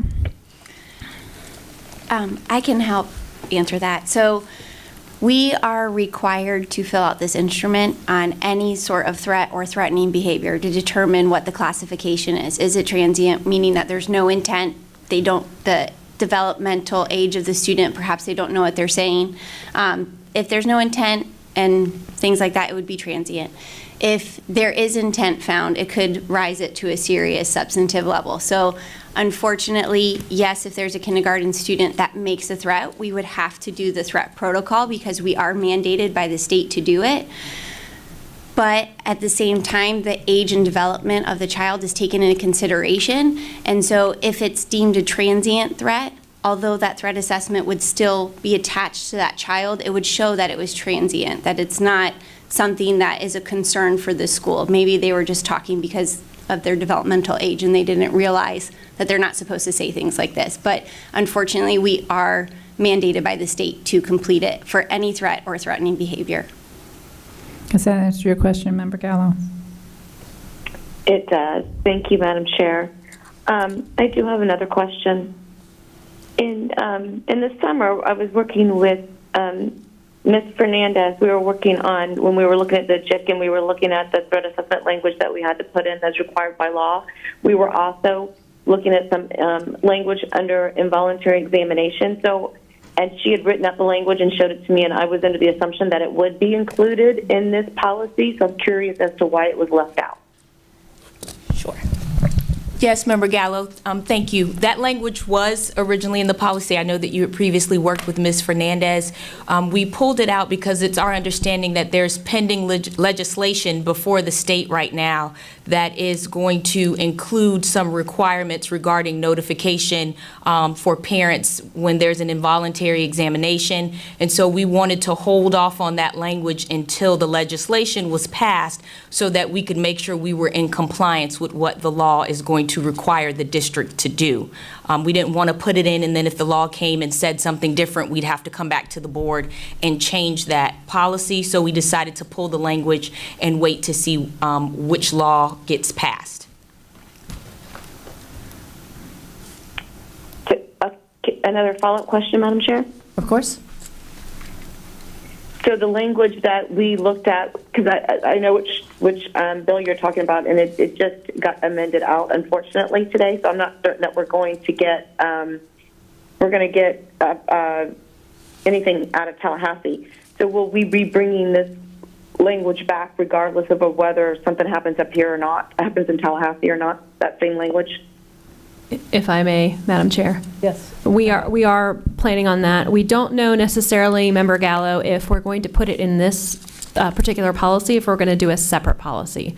We wanted to look at that because we're not sure that if someone looks up policy JICK and see threats, they're going to know specifically that the involuntary examination language is in that particular policy. Member Gallo? Perfect. Thank you so much. That's perfect. Thank you. Excellent. I appreciate it. Absolutely. Member Lopez? Thank you, Madam Chair. I just need clarification on the last one, on the school environmental safety incident reporting. Can you please explain a little bit more about that? Sure. So we lovingly call it CESR, and the state provides us with several codes that we have to report to the state. So there's things like alcohol, arson, battery. So it's really kind of the higher level offenses that we have in our Code of Student Conduct. And when one of those infractions is committed, then we have to report that to the state. So that's what the CESR reporting is. We have our Code of Student Conduct, which we follow, but some of those instances are taken out and reported directly to CESR. Does that make more sense? Yes, more clear. Yeah, thank you. All right, there are no further questions or comments. Anything further on the presentation? All right, at this point, Ms. Envil or Dr. Vasquez, can you help me in terms of, one more question from Member Byrd? I'm sorry. It's all right. It just goes back to kind of what I was saying before, and I just had like another thought about it. And the reason this is on my mind is because I just spoke to some teachers in a school and, heard some things that kind of concerned me a little bit about discipline and the reporting of discipline. And it's not something new, it's something that I've heard many times. And I heard it before I was on the board. So I think that while we're talking about threat assessment, and the reason I asked about the patterns of behavior, I feel like, this is maybe kind of more of a comment, but I feel like maybe we need to really be sure that our schools are accurately reporting discipline issues, and not maybe holding back for other reasons like not wanting to have so many discipline referrals or not wanting to look bad for their learning community or for whatever reason. But I think that we need to really, really emphasize how important it is in today's culture with our children that are struggling so bad with mental health issues, that we are accurately documenting all of these behaviors so that we can see those patterns come forward. And I'm afraid that schools are still, and I don't know where it's coming from, but there's still this unspoken pressure to not document and not document all these referrals, to not fill out the referrals, because for whatever reason, and I don't know what those reasons are, but for whatever reason, I think there is an undercurrent still in the schools about not documenting all those discipline behaviors and trying to handle it more in-house. And I understand we have other means of sometimes figuring those things out, but it's different when you've got a child that's consistently showing this behavior. If you're not documenting that, no one's ever going to be able to get that child the help that they need. And I just think that we really need to maybe assess how that's happening in our schools. And I don't know, it's kind of a big concern of mine right now. So, can I okay? I'm going to call on Dr. Vasquez in just a minute. I hear what you're saying, and I have, not recently, but I have heard that concern from teachers. I honestly felt that since I wasn't hearing it recently, and I know it was important to several members of the board, perhaps the whole board.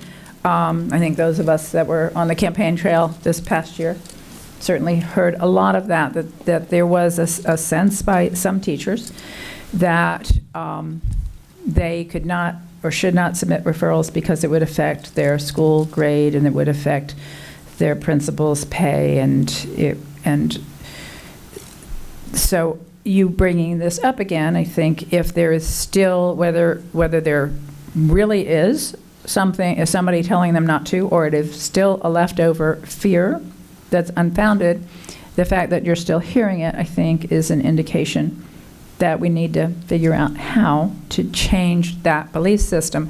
We're going to talk about the coronavirus in a minute, but one of the things that it reminds me of is that we are so used to telling our kids to be in school and that attendance is important, and that if we have an outbreak, if we have a local community transmission, and even if we don't, like right now, our message to our kids is, if you're sick, stay home.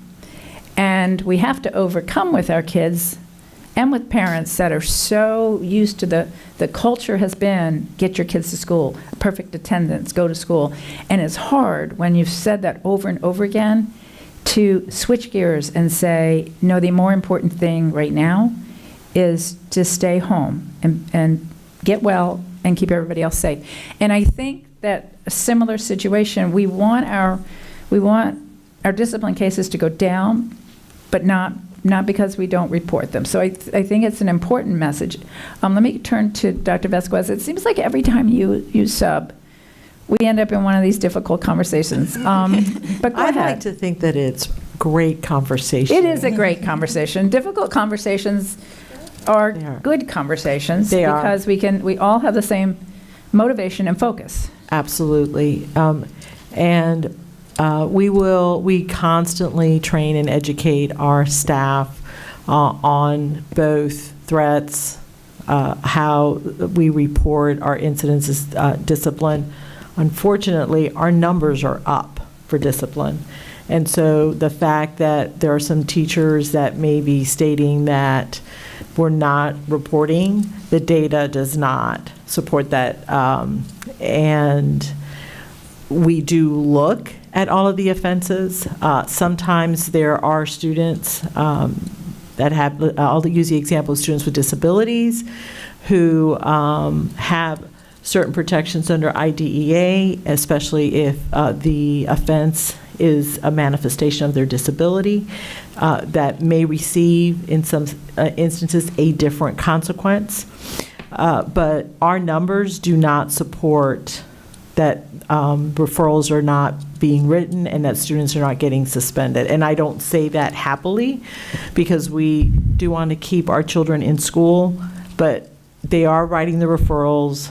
We are suspending children. Our numbers at Positive Pathways, our alternative center, are up. And so certainly we'd be happy to have conversations about any school that you have a concern about. We will continue to educate and train our staff so that we are doing right by our children. So I think, I hear what you're saying, but I also think our numbers could be up, but as you were pointing out at the end, if we have a school, without identifying the teacher, but if we have a school where even if their numbers are up, if there are problems that are not being reported, then maybe that message is more concentrated with that school. And I also want to clarify, when I said I'm not hearing that, you are out in the schools, all of you are out in the schools so much more than I am. And so I think that your feedback is important, and I do remember it so vividly, and I know it's been important, and I was kind of hoping that it had largely changed. And it may have changed in a lot of places, but if you have a situation where it's not, then I think there has to be a way. And I think, personally, my thinking is that it starts with the principal. The principal needs to understand that, discipline issues need to be reported. That is more important than how does the school look. How the school is, and this is the way I've always looked at it. It's not how we look, it's how we are that really matters. And if we're not as good as we need to be, just looking good sometimes gets in the way of being good, because sometimes we have to take that hard look and fix the problems. So anyway, so thank you for bringing that forward, Member Lopez, and I think we may be done on this. Member Lopez. Thank you, Madam Chair.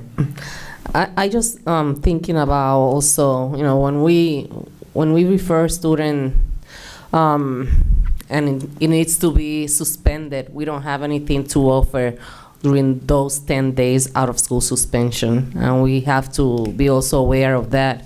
So I think that sometimes, as a former teacher, I remember trying to not to write a referral for a student, and what can I do, so I can talk to my colleagues, I can make arrangements during a day that maybe that child is not having a good day. I cannot judge, and I know sometimes we have those challenges in our classroom and we don't have the best day, but I'm gonna talk to my colleague that maybe she feel better on having that student during that day, and I'm gonna talk to the student, I'm gonna place you there, you're gonna finish your work over there, just to avoid that referral. I try to avoid referral. On 20 years, at Colonial High School, if I refer maybe 3 students in 20 years, I think it was a lot. And believe me, when I refer, it's because it's something really big.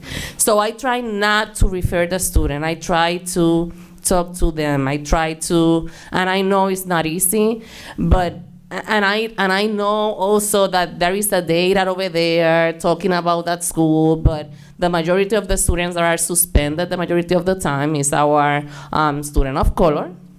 And we have to also work on that. Thank Lord we have the minority office as well.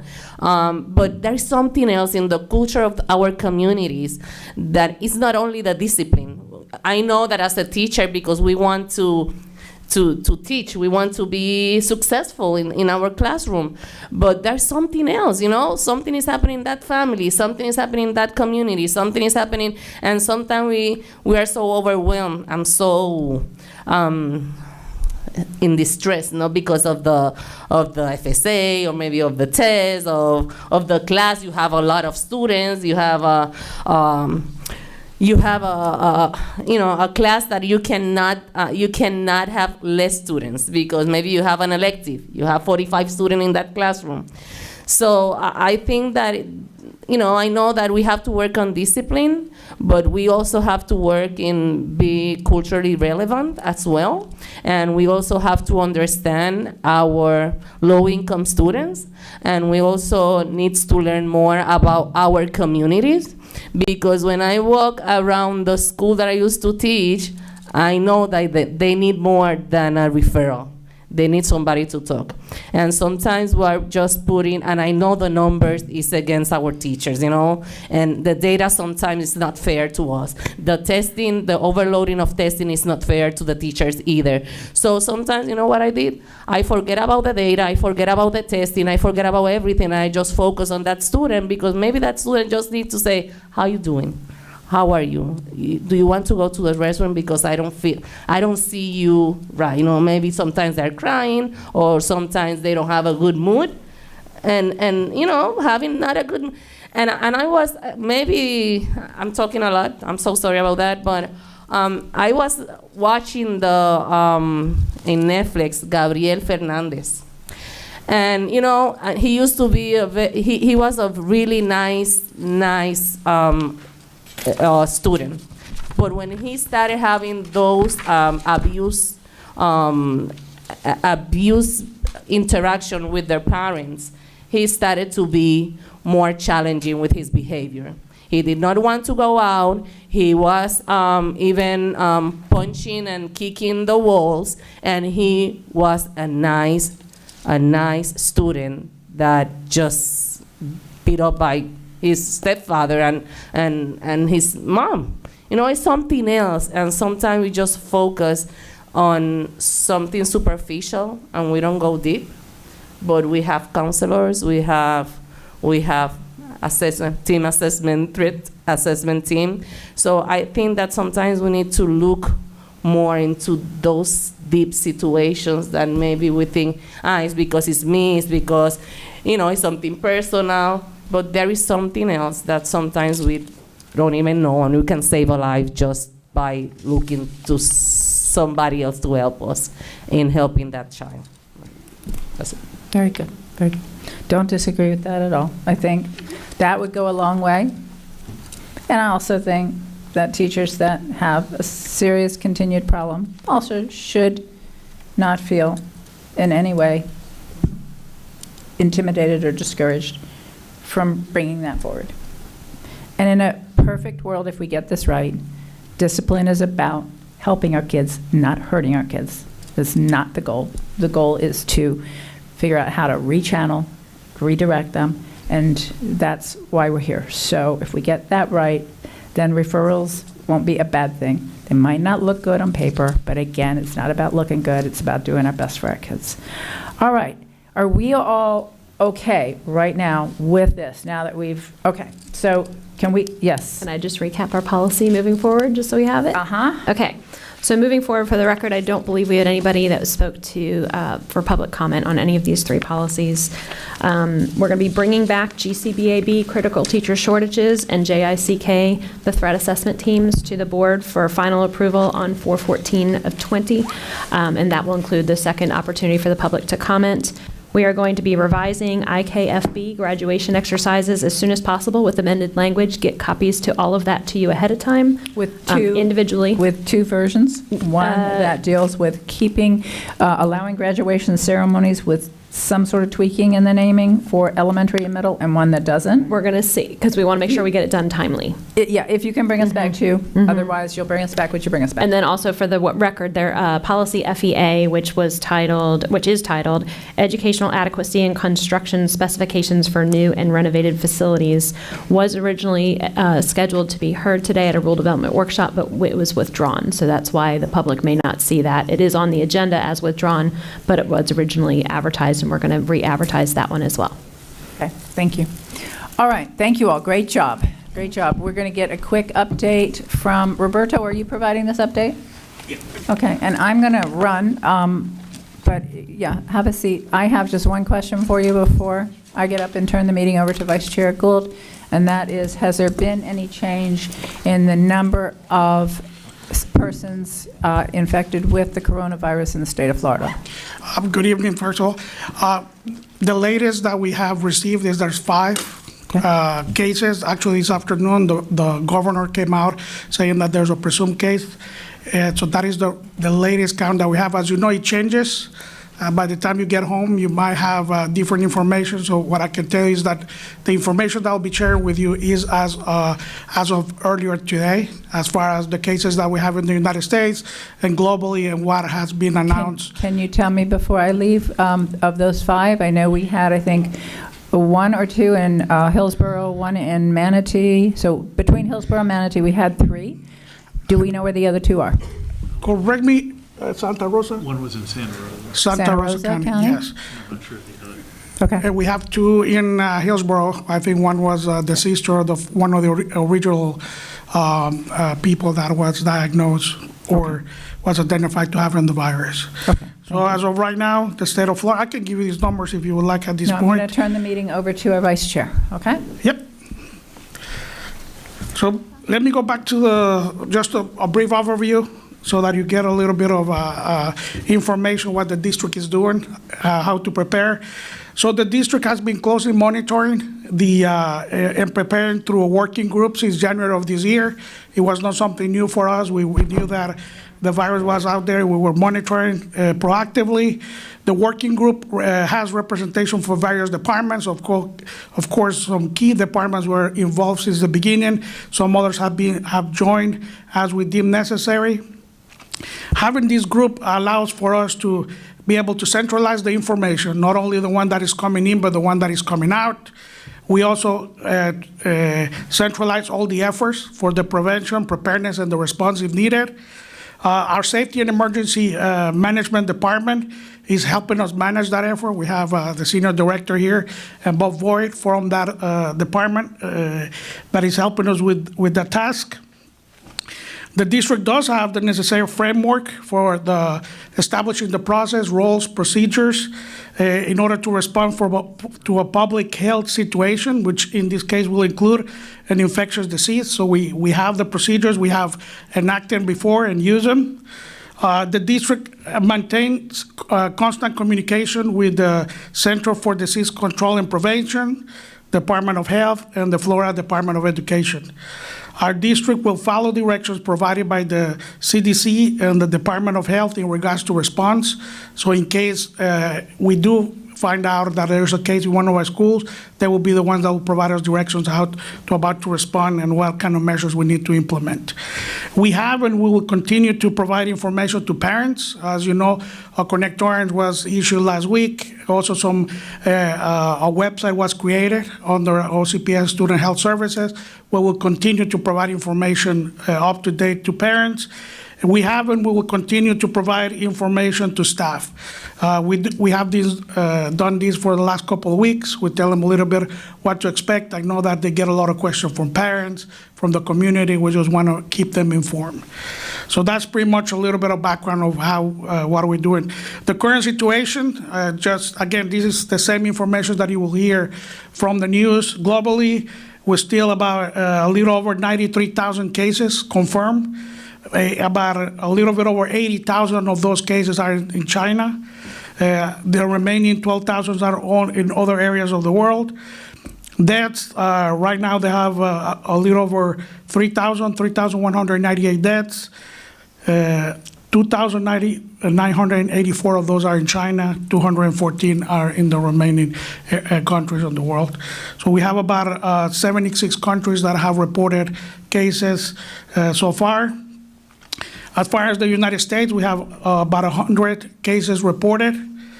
Florida itself, we have 5 presumed or confirmed cases, as we stated not too long ago. We have some pending tests. Around 69 people have been tested and because of different reasons, and we're monitoring about 248. This is in the state of Florida, and 30 of those 248 people that are being monitored, 30 of them are in Orange County. But we have no cases in Orange County, confirmed cases in Orange County. As far as death in the United States, we have 10. As far as earlier today, 0 of those have been in the state of Florida, and we have about 13 deaths all over the United States so far. Again, we continue to monitor recent developments. As we stated, the governor came out and informed us that there was a new case. 4 residents and 1 non-resident. So that means that out of the 5 people that have been confirmed, 4 of them were residents of Florida, 1 was not. So we're tracking the cancellation of different events around the state and how they responded to it. We also tracking the response that they had on King County, Washington. As you know, that is a state that experienced about 31 cases. And they have about 9 deaths. We have been informed that all those deaths are related to one specific elderly, I think it's Assisted living nursing home. assisted living nursing home. That is where those cases have been reported to. We're tracking what kind of recommendations are coming or enacted in that case, just to make sure that we're ready to pretty much comply in case need be. The CDC recommendations for individuals have not changed. They still recommend wash your hands at least 20 minutes, avoid touching your eyes, nose, mouth, and avoid 20 seconds. Oh, I see 20 seconds. Okay, I'm sorry. How long did I say? Minutes.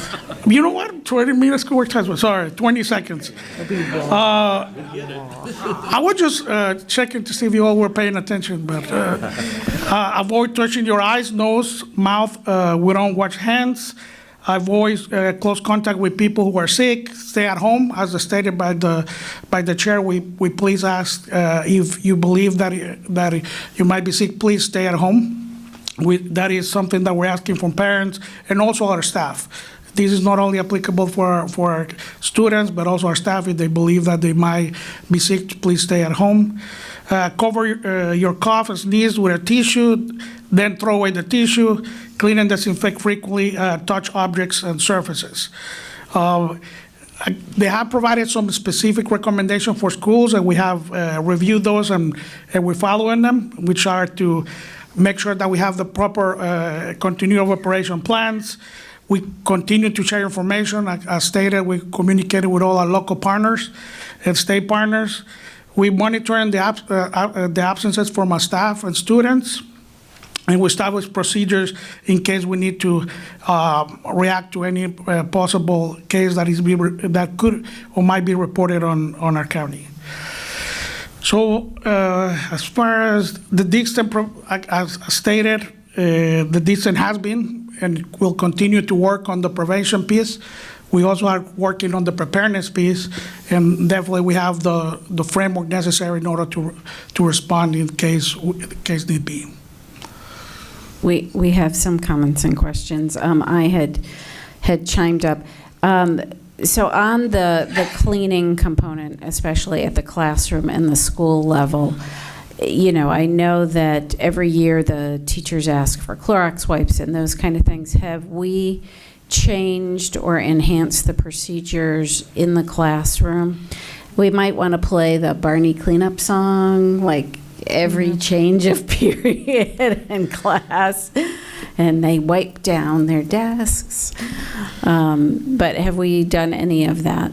Yes, our custodial team is definitely cleaning the classrooms on an everyday basis, making sure that they clean all those touch points, making sure that we have enough supplies to keep on doing it as well. And that's one thing that we have done because we were ready to meet so early when the incidents were, or the situation was starting here in the United States, having those conversations, making sure that we have the supplies. So yes, we have implemented some new measures as far as the cleaning is concerned. We have acquired new equipment that we can be used in order to disinfect the different surfaces on the school, and we can deploy that in case need be at the different facilities. Great. Member Castrodeno. Thank you, Madam Chair. I appreciate that the district is doing some proactive and preventive measures with all of the extra hand sanitizers and soap and allowing kids to spend a little more time washing their hands.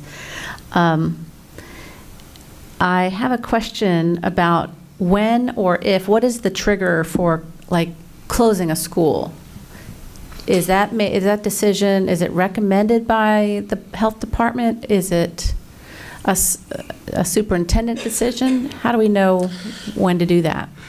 You're correct in the case that there's a case identified in our school, not only by a student, but also by a staff member, that we will get notified by the Department of Health, pretty much directing us more than likely to possible closure of the school, but also they could direct us with different measures, and they will also notify us what type of notification we need to issue to parents at the same time. Okay, great. And so what happens if, this is kind of an operational side, but if a teacher or professional staff is showing symptoms and they don't have any sick days left?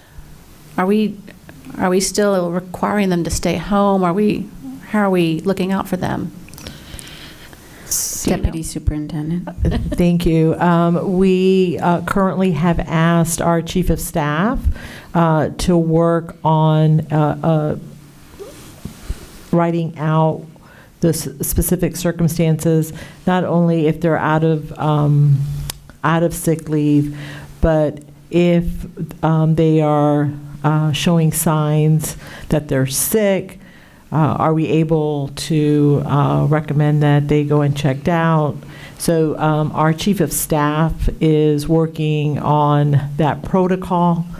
We will be providing weekly updates to the board moving forward, just as we are to our principals. We had one communication last week. There will be another one that goes out tomorrow, and we will be providing those updates to you as well. Keep in mind that in the majority of these cases, we will take our direction from FDOE and the health department. Okay, thank you. I appreciate that. Member Byrd. Thank you. I knew that I received an email about this, and I've heard it from other parents, a concern about the bathrooms being stocked with soap, because apparently that's an issue, and some of the bathrooms not having soap. So I'm assuming, and I know that you had answered that email for me, but I just wanted to kind of have it on record for everybody to hear that we we are keeping our bathrooms stocked with soap, right? Based on the information shared with us And by our classrooms. custodial team, they have actually inspected all our bathrooms, and they're making sure that everything is stocked. The one thing that we're recommending is to parents, to teachers, if they notice that the soap is low or about to run out in one of our bathrooms, please notify their teacher or their principal, so that way that we can get it replenished by the custodial team at that school. But we have plenty of supplies to do that at this time. Good, thank you. And I just wanted to let you all know that I was at Advent Health in Apopka this morning. I'm on an advisory council for them, and the chief medical officer said that she was going through coronavirus and all the things, but she said that one thing that no one's talking about are the phones, and everybody, all the kids have a phone, everybody, but they need to be disinfected like once or twice a day. She said the germs on the phones are so bad, so she says alcohol, wipe your phone down with alcohol like once or twice a day, so I just thought I'd put that up. And there our for all of you. devices, too. I've had everybody wipe down continually their devices. Member I'm sorry, Member Bird, are you? Okay. Member Lopez? Thank you, Madam Chair. Which type of communication are we using? For the staff? Yes. For the staff, the way that we're communicating was that in order to centralize all information, we're utilizing the deputy superintendent newsletter, and then that admin team can distribute among their team members. But we also posted that same information on our intranet side of the safety and emergency management team. So they're able to look at information there as well if needed. And if something happen, I imagine that we're gonna make the calls, the electronic calls or something like that in case of emergency or something like that. Yes, in case, if there is an emergency, we have that vehicle to communicate with, like the one that we always use, Connect Orange. That the vehicle not only uses voicemail, but also text and emails to parents in order to notify them of any emergencies. Again, we also have our communications team that is very effective by using our social media that also parents track, so we'll be able to notify them using those sources. Thank you. I also have a question to the superintendent. Are we helping our teachers? Just because I know we have to communicate this information that is not friendly and needs to be anyway spread out. Needs to be spreading out at a level, at a school level. We cannot communicate the same information to the high schoolers than to the elementary school students. Then how are we working on that? So as I stated previously, we're going to be giving school principals specific information that they will be able to share with both their staff and their parents. We are also going to be directing parents to our homepage where they'll see an icon for the coronavirus, and we will keep the most up-to-date information there, following the information that we received either from FDOE or from the health department or from CDC. So we are working to provide the information to the principals, so then that can be shared out with their staff. I'm sorry. And the students. And the students. And really, right now, it's about making sure that you're following good hygiene, that if you're sick, you stay home, and that you, again, if you see that there's a bathroom that doesn't have enough soap, you notify them, so that we really are working on the preventative side of this. Thank you. I see no one else on the speaker list, so I think we are adjourned. Oh, wait. Listen, thank you for